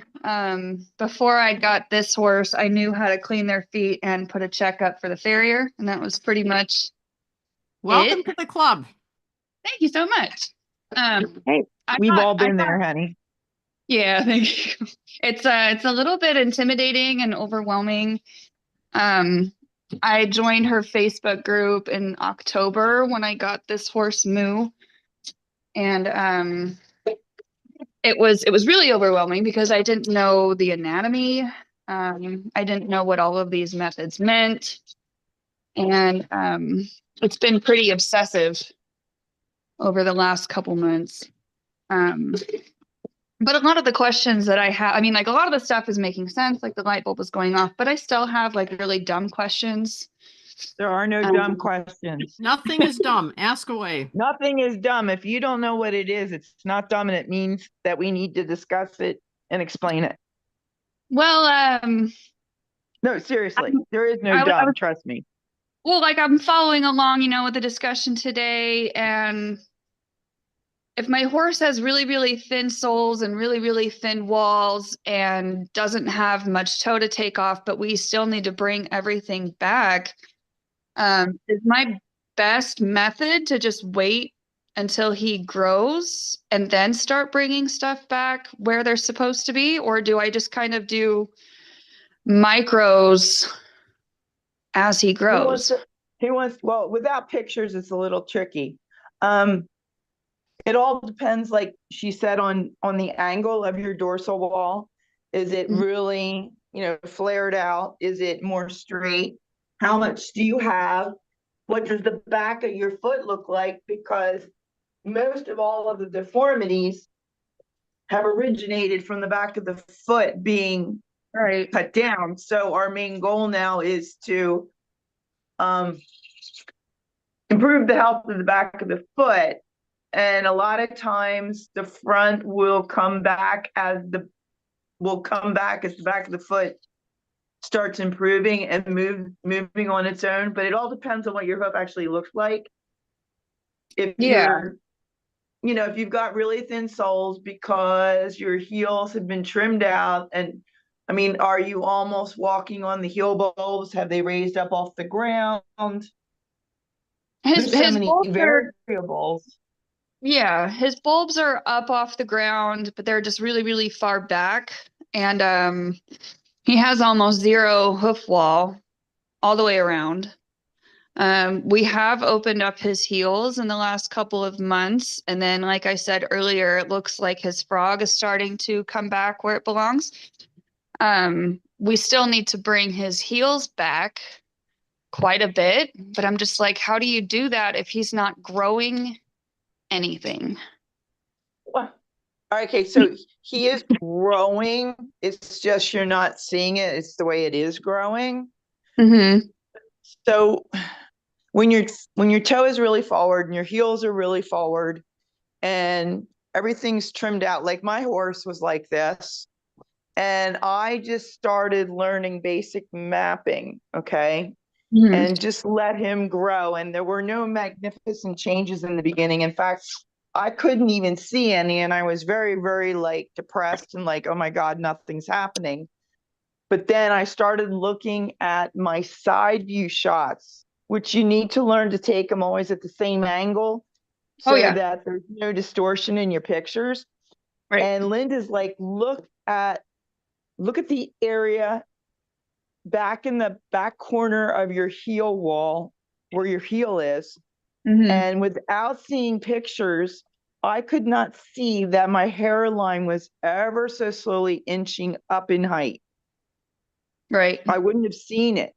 So even though things didn't look like they were changing at first, they were. It was just so minute that I needed pictures to see it. So I was gaining capsule. I was gaining hoof volume in the back ever so slowly. And that is what starts all of this. You need to start getting hoof volume in the back. So I know that that's happening because I've been taking so many pictures. It's just I'm confused on how to keep adjusting him while he grows to make sure that everything comes back without taking, I mean, there's nothing really to take off. So I'm just right. There's zero on his toe. So I know that we're not touching his toe. I want him to grow sole so that he can grow some and have some. I just if you can't see the growth because it's all internal, how do you keep them in check? Well, if there's no height to take off, you just want to do light beveling. Okay, good. Yeah, that's what we've been doing. I have horses that I've trimmed that it took a couple months just for the wall and the sole to be at the same height, because he wasn't growing anything and he was wearing it off. So it takes a while. So if you're not getting any height, then obviously you don't have any height to remove. Then you want to focus on the shape of your hoof. You don't want your toe quarters to get, flared out beyond where they should be to distort the front of your hoof. Obviously, the fronts are supposed to be oval. The backs are supposed to be spade shaped. So you want to make sure your toe quarters, you keep them in check in line with the shape of the hoof and where your toe is. Then you just want to keep working on learning how to trim your bars and your frog to start letting things happen. The bars are where I'm intimidated because I still can't really see what Linda will point out where the bar is. Yep. It's like I need somebody to like take my hand and physically slap it on the bar and take my index finger and physically point it at the bar for me. Has she pointed it out in pictures for you? Yeah, and she kind of, described that I need, she explained that I need to open those out and clean them back, but it's just like my eyes kind of glaze over. Oh yeah. I mean, Mallory. You have to picture what it's supposed to look like, what she was drawing today, even when they curl in. And then you have that hook, which I have, and I just started removing the hook. But you have to picture what the bars should look like and where they should be. Yeah. Janet, usually her problem, Mallory's problem is that that usually bars are overlaid on the sole. Okay. So it's difficult, even if she puts her finger on the bars, she cannot see the difference. I can't, it's like that butter on toast. Yeah, I can't. Okay, so Mallory, I can't distinguish what's bar and what's sole. And if he has really thin soles, I'm really afraid. All right, wait. Take anything off. What exactly? Okay, so are you using like a peroxide or a Dremel or anything yet? I have not touched him because I don't know what I'm doing. The only thing that I've ever done to him is rasp glue off of his hoof wall, and I was like, "Oh, I'm a farrier. I'm doing it." But that's all I've been comfortable doing. I did find a farrier that would agree to come out every 4 weeks and micro trim him just with the rasp and level him out.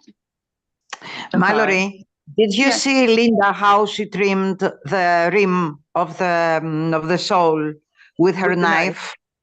Not in today's. I rode this morning while I listened, and then I had to go pick up my kids. So I've just been having you guys in my ear. No, in the Zoom, half an hour ago. Did you see how she did it? No, I haven't been able to look at my screen today, but what I do is I usually go back and watch it later when the kids go to bed. When you take a knife and you peel a potato, you know how you can pull the knife towards you and literally just peel the top layer of the potato skin off. Yeah. Exactly. Without a peeler, if you would use a real knife. Right. What you're going to do then is something very similar and you're going to do it a little bit at a time, maybe every week or two, it depends.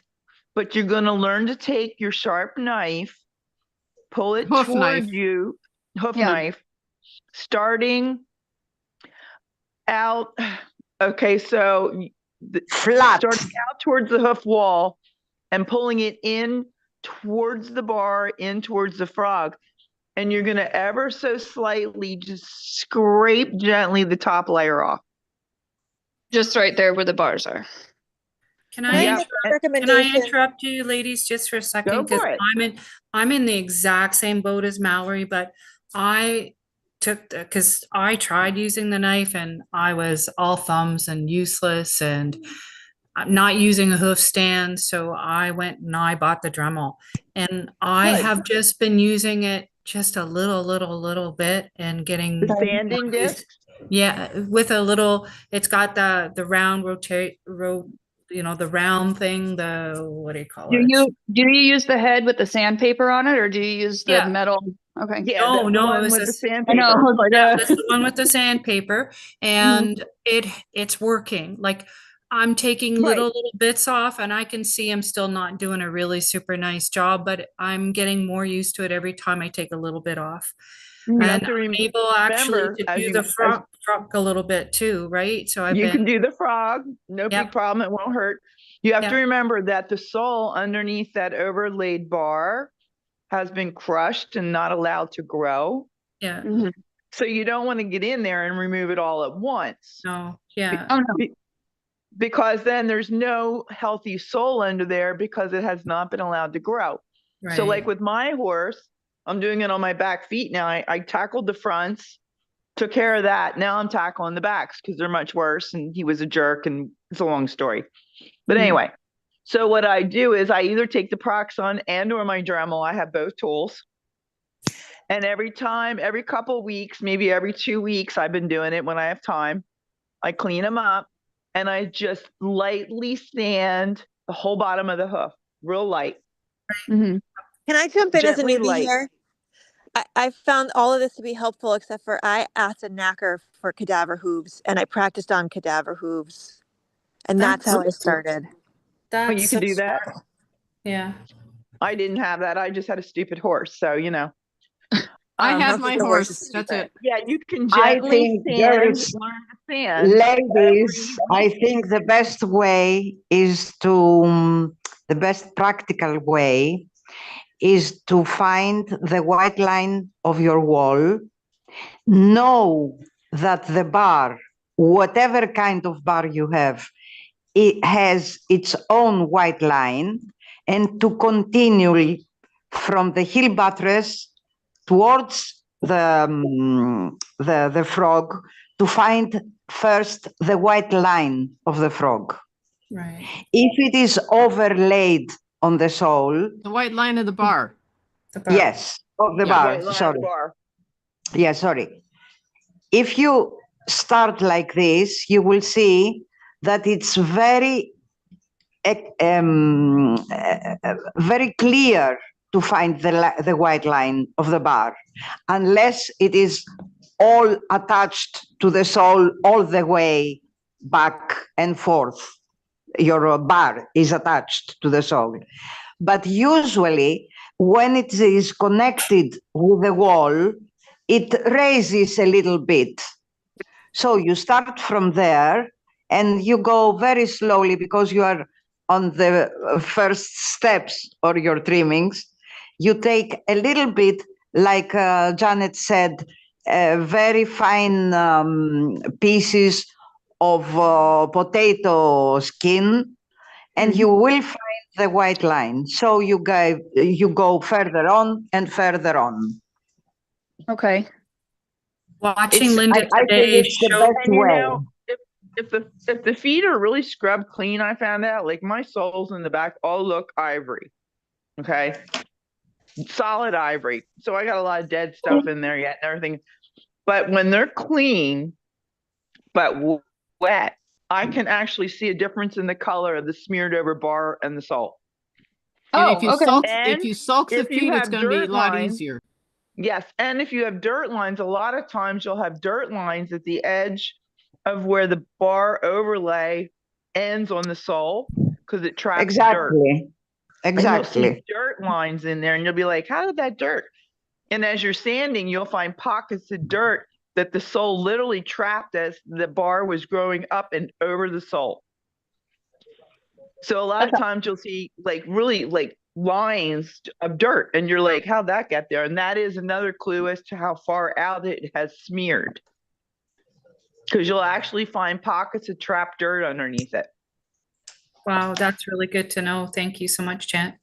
Yeah, so sometimes you'll be like, well, what is that line? It makes no sense. It's nothing to do with the actual hoof. It's, you know, not the anatomy. Here it is literally dirt that over time, as the bar smeared, it trapped any dirt. And, you know, you can't get it all out with a brush and a hoof pick. It gets trapped under there and literally it grows up and over it. So now you got this thin layer of dirt between your sole and your bar. And that is another clue to let you know how far out it is smeared. And as you start cleaning it up and getting rid of the dirt, you'll work your way over time back towards the actual bar. Okay. And well, I'm always blown away by the layers of dirt I find. Every time I think, oh, it's all cleaned up, I'll go back months later and be like, oh, nope, there's more. Because as you work your way back towards the actual bar, you uncover more and more dirt that's just been stuck under there. So there's little things to give you ideas on where it is. The color, dirt lines, just if you can't find the white line of your bar, if you can't even find it, that's telling you it's really smeared over as well. There's a lot of things to tell you what's going on. Right. You know, Yeah, so and like I said, you get a sander or you get the Dremel, and every week, every 2 weeks, lightly just clean up the whole sole, just lightly, not a lot, just the top layer, get it all nice and pretty, and take off another layer. And eventually you'll start seeing things that you go, that color is different than that color. And it's coming from the bar area, and you'll see it, and you'll actually be able to like look at it and go, that's all over. Like she said, butter on toast. It's a slightly different color. Okay. I have another. Go ahead. No, yeah, go ahead. No. So like I said, as you keep looking at these feet and understanding that the bar has smeared and smooshed, my bar on my back feet literally smeared all the way up to the toe quarter. It was a complete layer. I was like, really? But I didn't find it until I finally got brave enough and started using a Dremel and then the Proxon, and I started sanding my sole every time I did this. Every 2 weeks, I cleaned it up.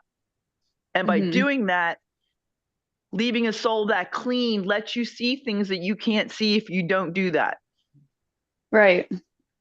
You know, you can take a hoof or you can take the curved rasp, hoof rasp. And I used that for years, but it does not give you the same picture as that absolutely beautifully clean sole from a sander. Right. And then I was just, as I found the dirt lines, I'm like, that's dirt, that's dirt, that's dirt. And I just started working my way in and looking at the colors and looking where the dirt was and realizing that my bars had literally smeared all the way up to the toe quarters, all the way out to the quarters, all the way out to the sole wall. That's how bad it was. And you still took those back gradually? Gradually, just slowly kept removing it.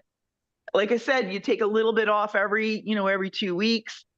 And then, when you're doing your trim, you just keep at it very slow, very slow. And as you remove the layers, it'll reveal itself more. It'll recede back as you get rid of it. And your sole, once it has that thinned out material on top, will be able to start growing again. Now, Go ahead. Totally agree. Totally agree with you, Janet. This is the correct way. But at the beginning, you just have to go your fears. Right. And I think the knife is easier to begin with. And after a few times with knife, you will seek for a Dremel. You'll be like, the Dremel's so much easier. I think I want to start with the Dremel until I. And really, like I said, my horse, the first time I even turned it on near him on low, went up into the ceiling beams and came back down again. No.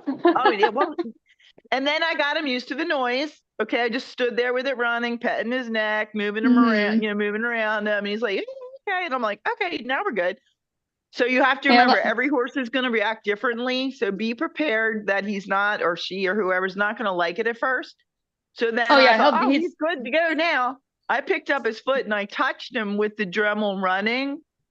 And he went back up to the ceiling fan again. And I'm like, for crying out loud. Oh, no. But see, it's a process. No, I picked another horse I did. Never had it done. Picked him up and he let me use power tools on him run away all the way forward. Each horse is different. Just look at your horse's body language when you're first. Don't assume it's going to go really well the first time. You may have to sit there and run the machine around them for a while without touching them. And use the different speeds. Like make sure that you're. I kept it on low in the beginning. I kept it on low. Yeah. And then I picked the front hoof up. Yeah. And I just touched his frog. And then I put the foot down and went, yep, you didn't die. You're fine. And then over time, I just kept picking it up, touching it, putting it down, going, see, you didn't die. And each horse is different. But now he just stands there like a statue. It took maybe 3 sessions before he went, all right, you're going to just do this. Right. Yeah, I think that he would be fine. I mean, I've had to Dremel his shoes on, not on, but I had to take the glue off with the Dremel. Right. So that's, that's a good start. So like I said, if you can use a Dremel on him with the 60 grit sand drums, you just gently start learning how to do the whole bottom of the hoof. Just clean it all up real nice and pretty. Do your frog. Go over your frog. Go down in the center sulcus of your frog. Will not hurt them. You know, get them used to the sensation. Start cleaning that frog up. And as you work your way through the layers, you'll get better with your tool. You'll get better with holding it. You'll get better at learning how much you can take away. And it's just doing it. You know, it's just a matter of doing it, not waiting once a month to do it. You want to, in the beginning, maybe do it. What do you think, Angelique? You once every 2 weeks? You know, you don't want to take too much off too soon, but you want to take enough off as you're going so that things start happening. Gotcha. You know, so if you would ever be, you know, dremeling and you see light pink coming, it could be a bruise, depending on where it is. His whole foot is bruised. I know.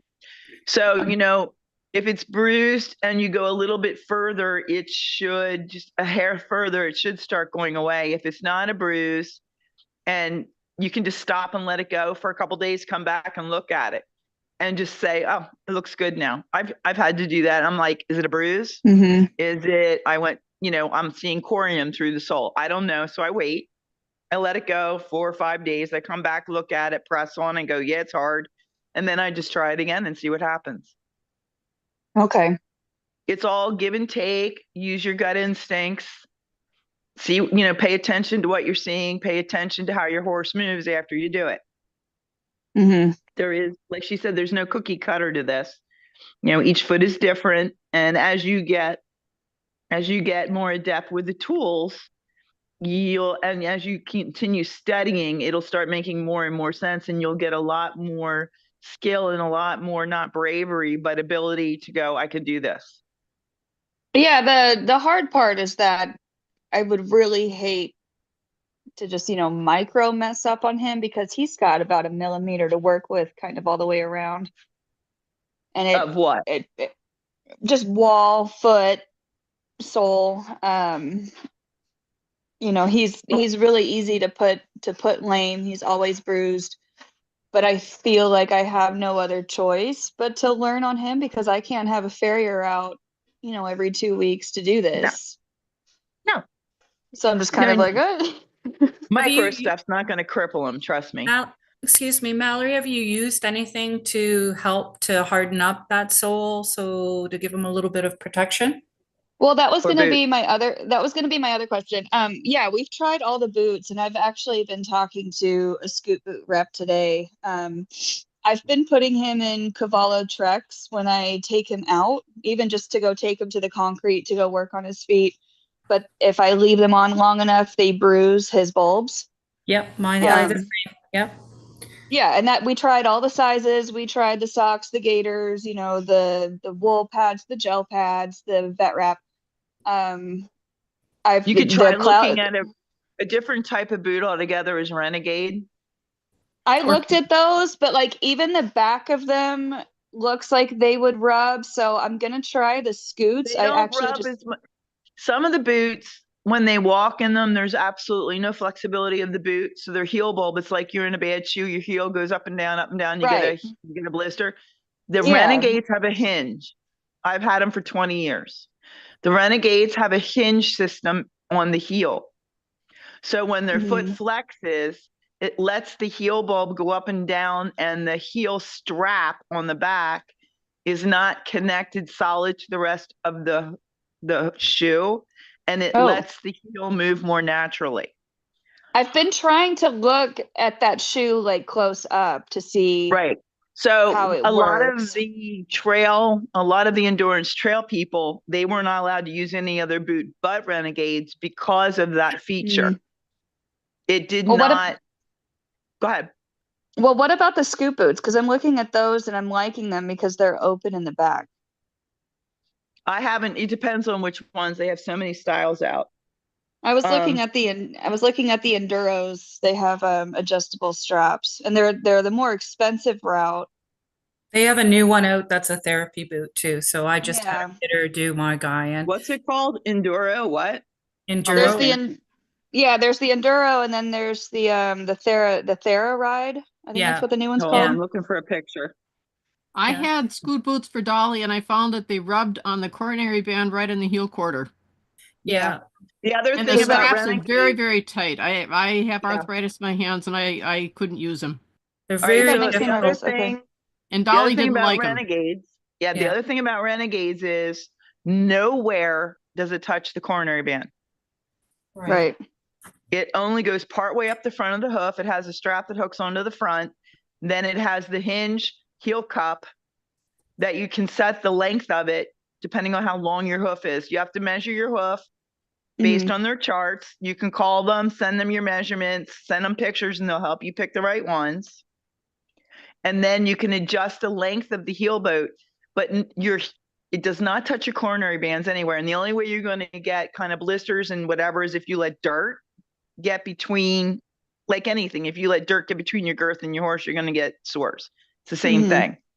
Can So you I leave them rode on my- and can you leave them on and turn out and take them off, here Yeah. and there to check for, Like okay. 24/7 with like check them, change them every couple days.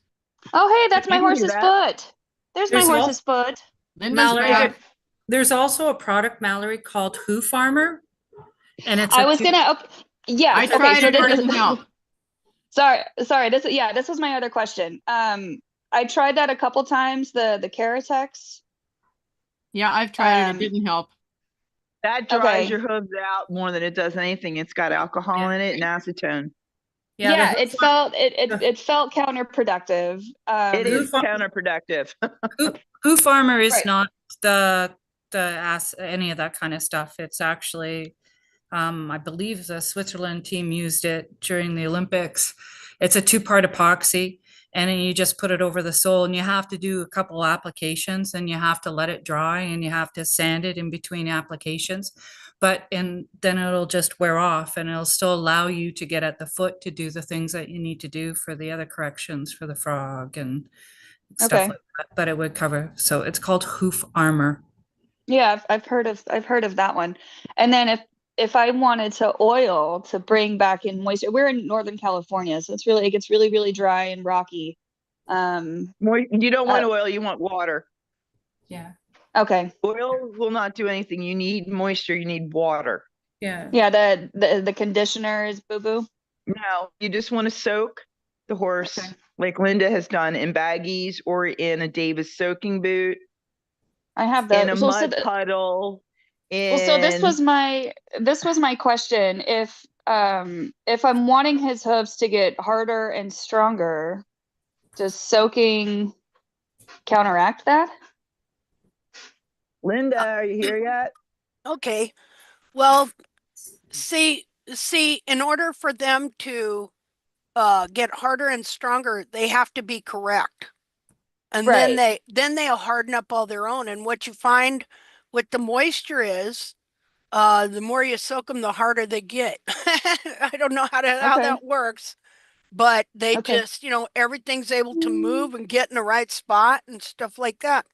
So I thought, since I came back and you were talking about your horse, and since you're here, that we would look at your horse's foot and tell you some things that need to happen.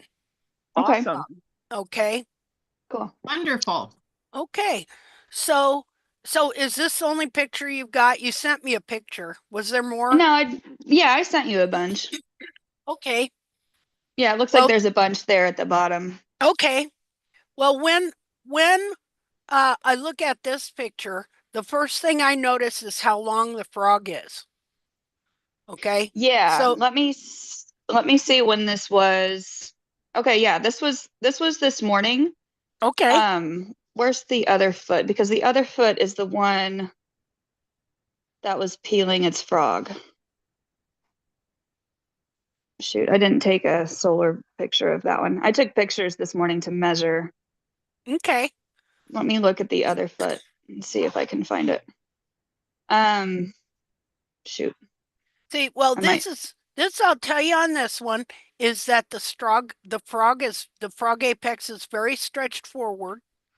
Okay. So one thing that you're going to have to work at is taking the apex of the frog back, because see what happens is they grow and then they step on it and then it stretches forward into a point.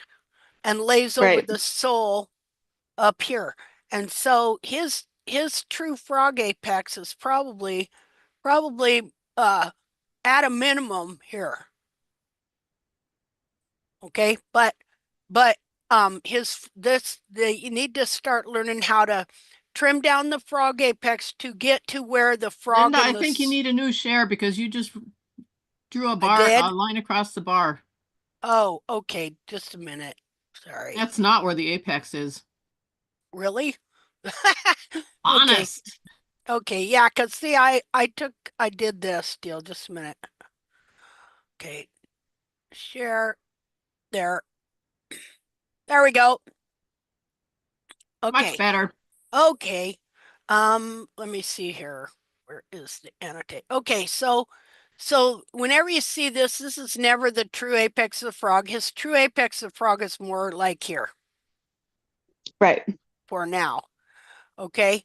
And so you can tell when their heels have been over trimmed because it pulls the heels in this way and it bends the bars out that way. Okay. So the thing that you're going to have to work on is just kind of cleaning all this up in here when you get a chance. And then these bars, just a minute. First of all, growing the heels, this area here. Okay. This area here has to be allowed to grow and bear weight. Grow past the sole and bear weight. Because when the horse stands on that wall, then the growth is encouraged to stay up at the coronary band and add into the capsule to make the capsule bigger and to release the back of the foot so it can pull back up where it's supposed to. So, you know, from about where your bars should end, just a minute here. Now the mapping is just to help you stay within general perimeters. So see, it's not just this is it and we just cut to this no matter what. Let me just a second here. Okay, so we see the one thing we see is the frog apex is too long, that your true frog apex is more about there. Another thing we see is that toes are not round or square. Okay, so these have been allowed to kind of get too high and too far forward and long, but you have thin sole. Didn't you say that? Yeah. Is this soft in here? And that's because it's a little squishy. Okay. Okay. But that'll improve as you grow in some more heel, because you got to have some heel to be able to get thicker sole. It's, unless the whole foot is contracted and all those sole tubules are just crammed together and it's retaining sole in there. But so then you're going to want to map now. See, right up here, this shows you where your bar needs to end. Now, see how curved your bars are here? Yeah. Okay, now you're just learning to trim now? Yeah, I've never touched him. Okay. Okay. Well, then you're going to want to watch a few videos just on how to trim bars. And what I would do is, you could take and draw on a potato and practice on a potato. Practice. We were talking while you were gone about dremeling, and I feel really comfortable using a Dremel for the first time. If that would work. Okay, no, that'd be great. That'd be great. So the first thing you want to do then is learn to map the foot. Okay. Okay. And so and also washing the feet is important, so you can really see the different parts and stuff. So you're going to want to wash the foot, have a clean foot, and then map the foot. And so let me start over and we'll just kind of do a mapping here again. Okay. Let's see.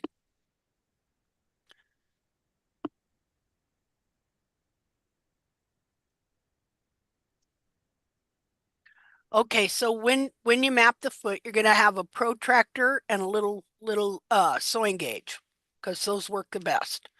So Okay. you want a protractor because it'll help you make straight lines.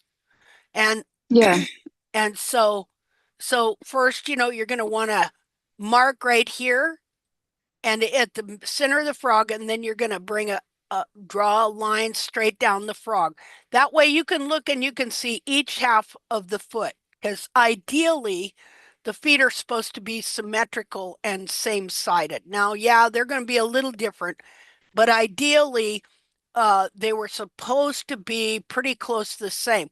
Which, one thing you got going here for you is that the two sides of this foot relatively are the same. So you ain't got one that's way wide and one that's super narrow. So this is a benefit right there. Okay, Can now, I say something too? Take yeah. screenshots when she's doing this so you can go back and look at it. Oh, I was just gonna come back and watch the whole thing probably 5 No, times. just take screenshots there because you you're gonna go. want to That'll look work. at you. Okay. Yeah, but Okay. you're gonna want to look at it while you're doing it. Okay. Okay, so then, hey, I could take screenshots and send them to you too. That too. Oh, thank you. Okay. Okay, so I'll do that. Okay. Yeah, the protractor is like one thing that I keep forgetting to buy. So I'm like, oh, Yeah. can't go map yet. Yeah, and it's really handy because putting it up there really helps you keep your lines straight, because even with the protractor you get them crooked. You know? Let's see here. Well, I'll tell you what. Why don't you go back and take screenshots, mark where this is going to be on the video, and then take screenshots, because otherwise I have to keep rearranging stuff here. Mine doesn't want to take I'm gonna come back and Okay. watch, and then I'll take screenshots then. Okay. I'm gonna have to get my kid in the car soon, so I'm gonna have to come Okay. back and watch it anyway. Okay. Let's see, just a second here. Okay. Okay. Now you're going to want to find about where the true apex of the frog is. We always know that it is not in a pointy frog.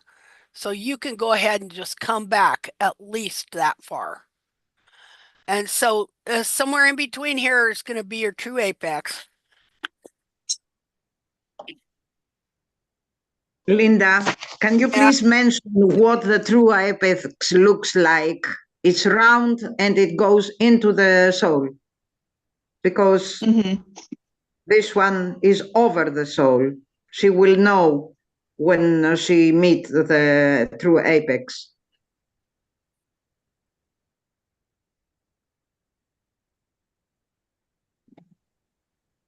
I've seen those videos, so I think I know what you're talking about.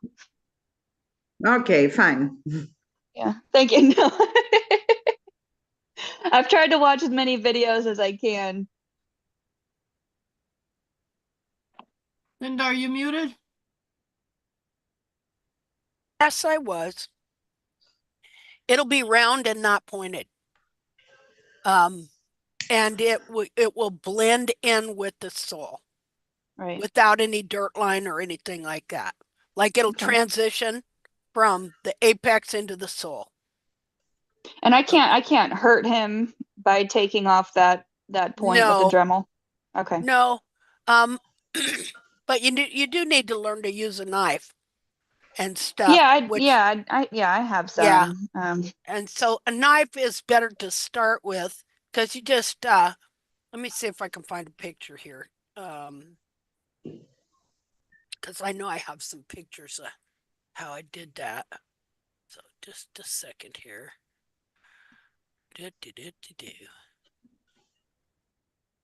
Linda, I'm gonna mute my mic for a minute. I gotta load my kid up in the car and he's gonna cry, but I'm listening. I'm here, and I'll come back when he gets quiet. Sorry, I just clear my throat. My goodness sake. Well, I thought I took a picture of me finding the apex of the frog. Okay.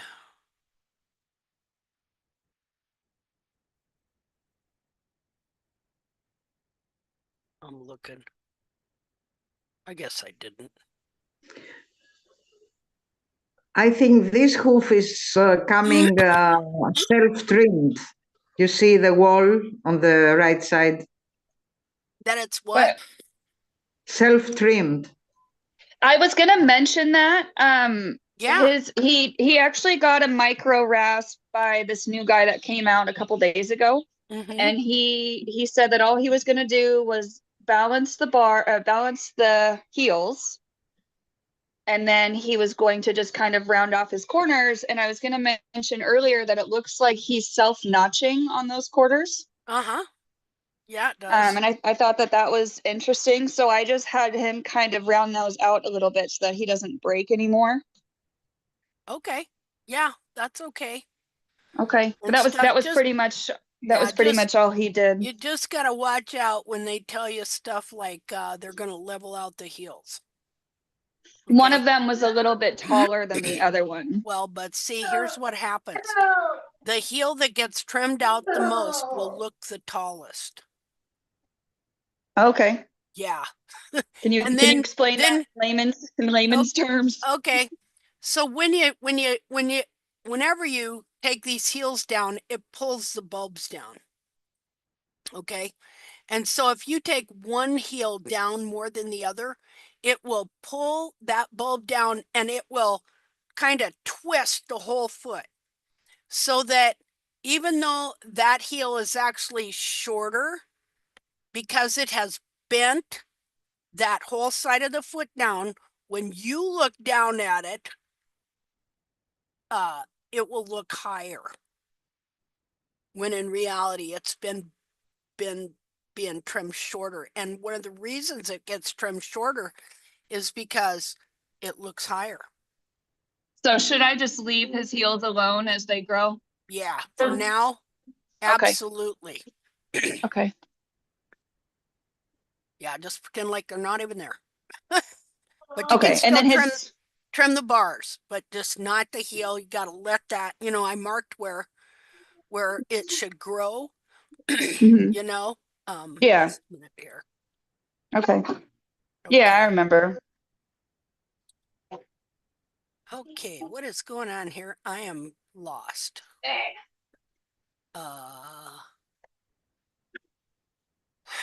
So I was asking earlier while you were gone, going back to how you were talking about, the soul, and I'm kind of drawing a blank right now. Is it better to let him grow material now and then try to help put him back into shape later as he has more material, or do I just do little micros? For now, you especially want to let his heels grow. Okay. But depending on what we see, there could be some other things. You wanna work on trimming the bars and getting the apex of the frog for sure. And then his sulcus. Yeah. Okay. Let's see here. Okay. That makes it easy for me. Yeah. Okay. Hi, everybody. what I'm gonna do is just a minute here. What is going on? Okay. Okay. Now I'm just gonna go through your pictures here first. Yeah, I think what I wanted to do. I'm actually gonna run out right now and show you a picture of the frog that looks like it's peeling back. Is this his front feet? I don't know which ones. No. Oh, baby. Washing. Right there. No. Or are these the rear feet? Those are his front feet. Really? Well, they sure don't look like that from underneath. Now. Yeah, we've been able to bring things back a little bit. See what I like what I'm seeing here is he's got good elevation to his hairline. Just a minute. My throat's driving me crazy.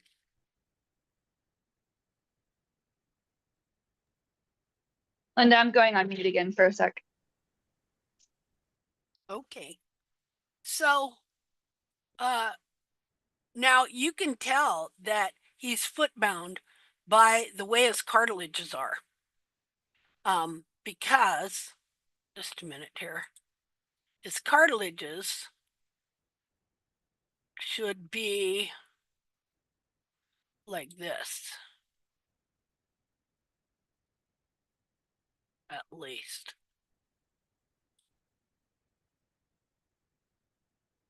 Okay, so he's foot-bound because his cartilages are pulled down like this.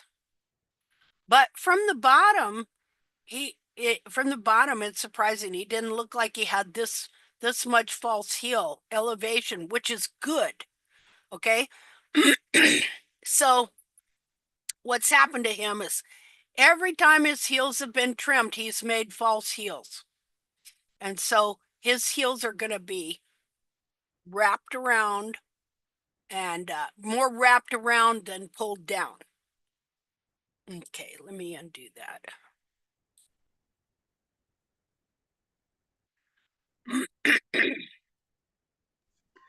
So this is easier to correct. Yeah. Much easier. Yeah. Yeah, for sure. And now look, you can Linda, see his front right there was starting. his what?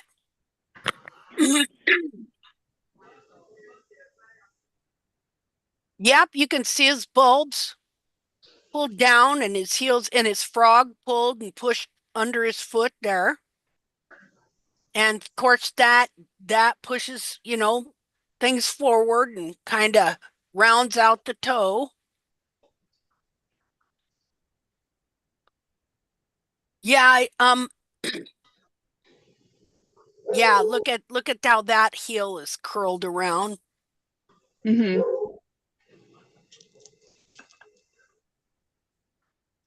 It was a very muddy day that day. Yeah.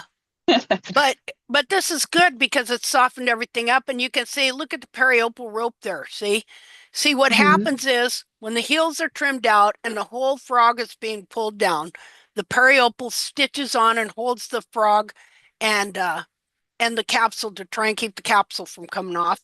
And of course, he's got really strong cartilages, and they would pull back up, and he would pull the sidewall in and make himself heels to support his foot. Right. Hmm.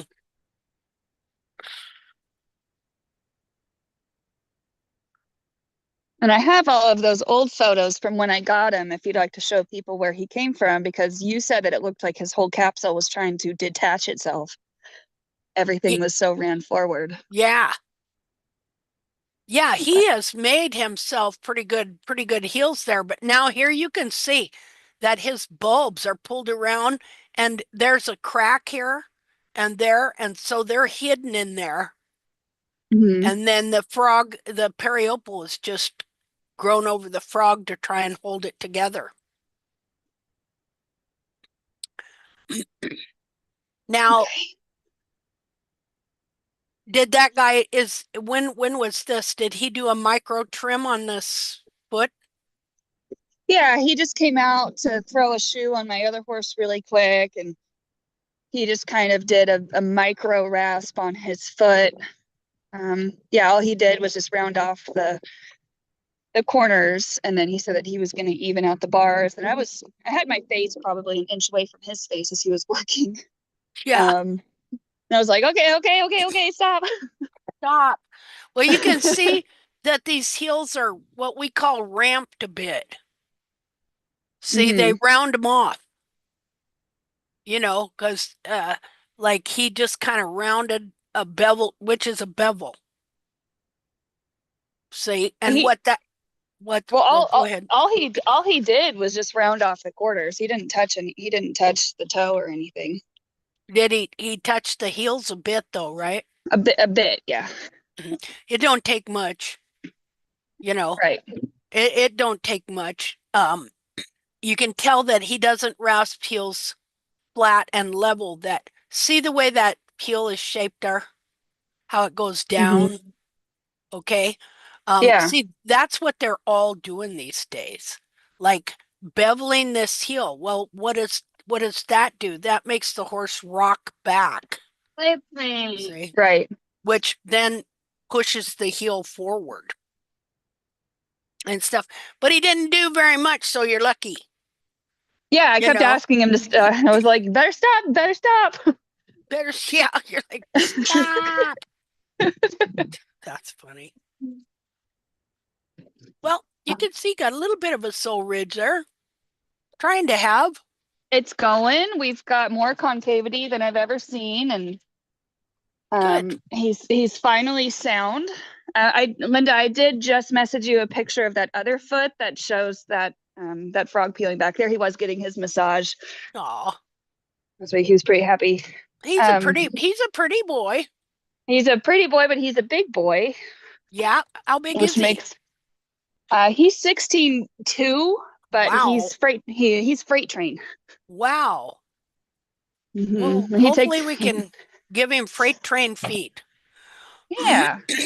Yeah, there we go. See how that tip is? I could pick that tip up and wiggle it around. So I wanted to see what you thought about that. Yeah, that's showing what we're seeing on that other foot. It's just that this is frog that has been allowed to just grow and then lay over and pull up forward on the sole. So it's doing what we want it to do by peeling off at the tip. Okay. Yeah. It's got the idea. Yeah, he's got really narrow frogs. Mm-hmm. And this part of his frog is supposed to be clear up here behind his foot. Right. See? So yeah, start with cleaning the feet real good and then mapping his feet and working on the bars. And allow just a minute here. Allow this area to all grow. Okay. This part right here, but you can trim the bars down like that. But allow this part to grow. Would you do me a favor, Linda, and show me where I should cut his bars? Because to my untrained beginner eye, they're flush with his sole. Well, but see, let me show you a picture of an inner foot so you can see the shape of it. Because even though these bars are right here and flush with the sole, his true heels are supposed to be clear back here. Oh my God. See? He's got that much heel trimmed out, and this is all false heel. Okay. And stuff. So his real bar, once everything is moved, is going to be about here. Okay. See? So when all this gets bent down and crushed forward, then the bars are growing in here. See? Mm-hmm. You can see some bar here. You'll see more, and you see a kind of a chunk there.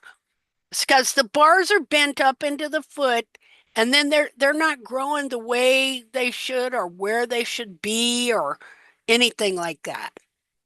Mm-hmm. Let's see here. This is gonna take some learning on my part to you bet, but it'll be worth see it. the bar. Yeah. Mm-hmm. And see, and then when all is said and done, we'll let the bars grow in where they're supposed to be.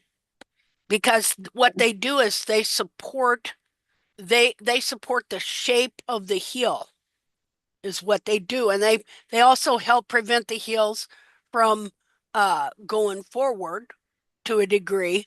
But primarily, they're there to help maintain the shape of the cartilage of the heel, which I'm going to show you here.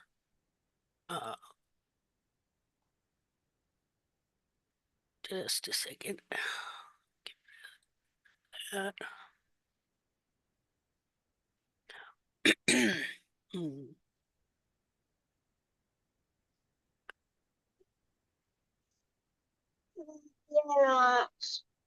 But I have, baby.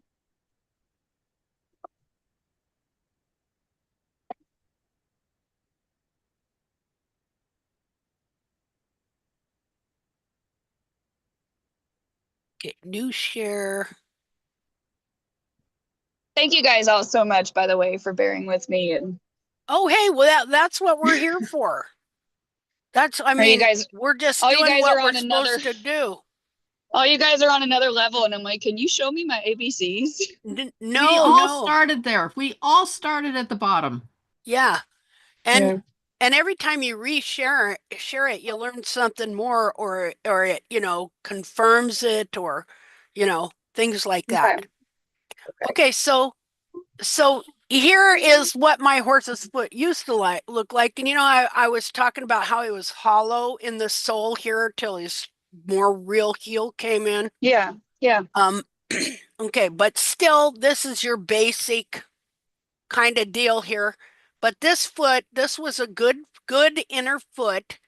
And I want you to see, let me get the annotate here. I want you to see how the sole tapers down like that. Mm-hmm. See? And the bar tapers down as well. Right. Like so. So, but on your horse, these bars aren't growing here. These heels, your bars are growing probably from here up into the foot like that, and just kind of smooching, then up and smooching around over in here. Okay, because the whole back of the foot is distorted and deformed and crammed into a smaller capsule. So they're not, this part that grows the bar is misshapen. So it's grown a bar in a bad place, not where it should be. And so if you don't learn to really take them down, then it can't release this foot. All this is cartilage and can be moved. So then it could not release this foot so it can straighten up and then grow the bar from a better spot where it's actually supposed to be. Let's see here.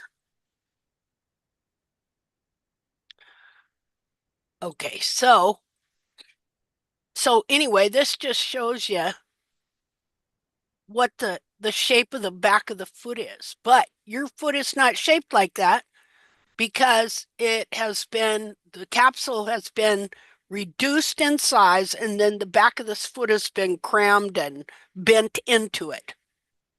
Mm-hmm. Okay. And then the capsule grew from that position, and it is now holding the foot in that spot. So we're going to, first of all, you're going to grow the heel here for sure.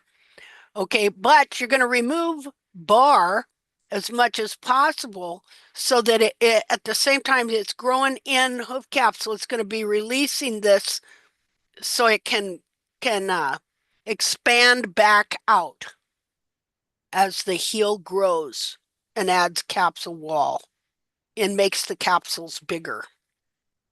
Yeah, that makes sense. Yeah. Now look at the shape of this heel. This is all cartilage. Okay. This bar is primarily here just to maintain the shape of the heel. Okay. See, it doesn't really support anything other than that. See, if it wasn't there, then the heel would be crushed, and this whole heel is cartilage here. And so the bar here that grows here, it just maintains the shape of the heel. And then you notice the shape of it, how it tapers down like that.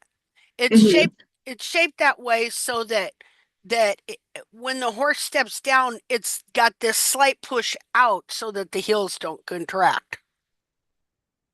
And then when it's the slight push out from the way the frog descends and pushes them out, and then when the pastern starts to come up, it kind of squeezes together back, like the foot expands and contracts slightly. So yeah, your bars aren't doing anything except binding your foot in the bad position it's in for right Okay. now.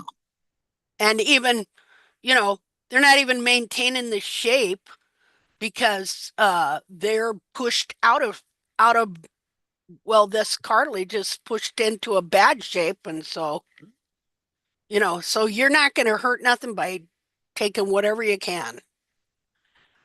Okay. And I have taken my whole bar off, even thinned it down. Like, you know, I talk about you don't want to dress or thin down the wall, but I don't have any problem thinning those bars down. And it's done nothing but good for my horse. And I trimmed those bars the same for years and years, kind of afraid to take them off. Man, not no more and stuff, because I've seen such great results from keeping them at a minimum. You know, then it allows the back of that foot to expand and move. Would you mind showing me where you would take off his bars to begin with? Like a small amount to start? Okay, let's see here. Oh, while I'm here, I'm gonna show you these pictures. Hold on. Let's see.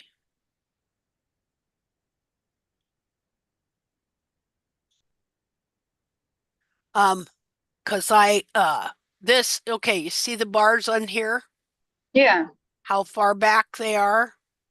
Mhm. Okay, and the mapping. And I used a Proxon to clean it up and do the frog. See Okay. there? Yeah. So, okay, so that's just an example. I use a bigger grinder sometimes too, like that. So Huh. just to give you an example of that. Okay, so let's look at his feet. Just a minute here. New share.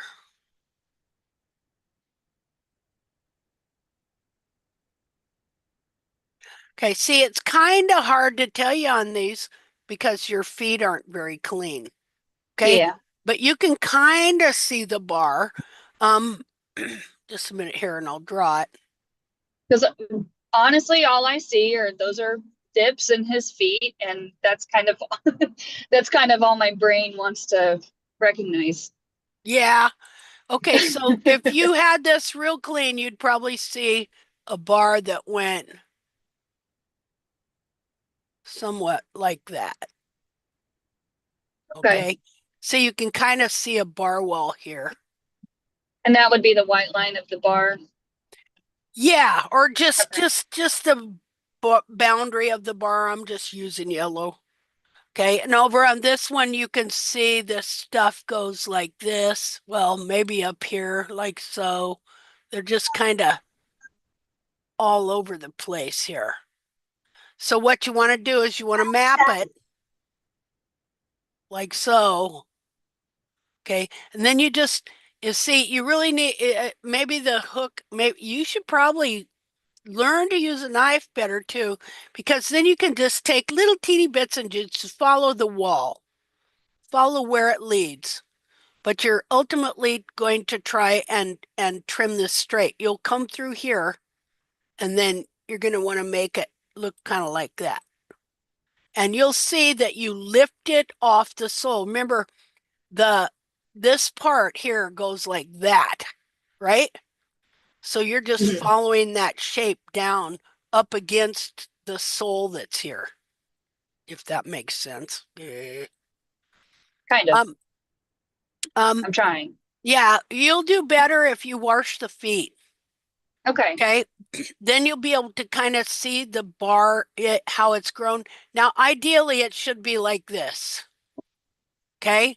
But you can tell that these haven't been trimmed correctly. So they're just, see, they're going like this.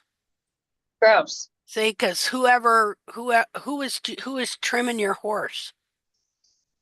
It's been I think he's had 4 different farriers since I've had Okay. him. And I haven't really seen anybody really mess with the inside of his feet except for my current guy. You know, he wants to retire, and he's also a private pilot, so his schedule is wishy-washy. Okay. You know. Okay. I Well, keep trying to find people that are like, oh yeah, do it like this, and someone that yeah. I feel comfortable with. But I think I'm just gonna be on my own, honestly. Yeah, I think you're better. We all were there. We've all been there. Mm-hmm. You know, not the easiest road to hoe, but definitely the most rewarding and best for your horse. Yeah. See? So you'll get her figured out and stuff. Okay. And you know, you just got to know that if somebody wasn't in there trimming those bars straight every time and getting through all the layers, then they just kind of started growing all over the place like that. Okay. Okay. So that's all I can tell you on a foot that's like this where you can't really see. I'll try to have better pictures for next week where I'll Okay. scrub his feet and have them all clean. Okay. Yes, we Okay. become foot washers to our horses. Yeah. Okay. We're It's still really we're still working on our barn. We just broke ground on it and got it installed you know, a couple weeks great. ago, and Well, then it great. rained a lot. Yeah. So Yeah. my washer rack's just about done. Good. Sounds Yeah. great. Yeah. Now, I forgot what area of the country do you live in? We're in Northern California, so Okay. it's suddenly very hot, very dry, but it flooded a bunch in the wintertime, so his feet are kind of confused and upset. Okay. Now, see, I lived in Northern California right by the Oregon border Oh, okay. in Lakeview. I'm kind of close to Clear Lake. Clear Lake? I can't remember where that's it's at. one of the lakes down there. Let's see. I'm trying to remember that other town, Davis Creek. Have you ever heard of that? No, were you kind of close to Redding? Yeah, kinda. Okay, my family is up there in Lewiston. Okay.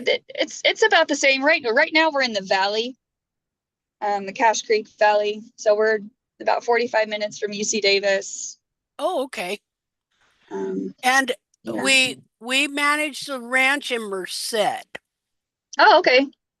And we traveled. This guy had a big ranch up there in Davis Creek, and we shipped all these cattle back and forth, summer and winter. Yeah. This was in like 1996. Well, so you're familiar. Really, really wet in the winter and really, really dry. Yeah. Fire in the summer. Yeah, where you have to take the shoes off your horse. Yeah. But you're gonna start a fire, and everybody has a fire thing they do around all the pastures with the cat. You know? Yep.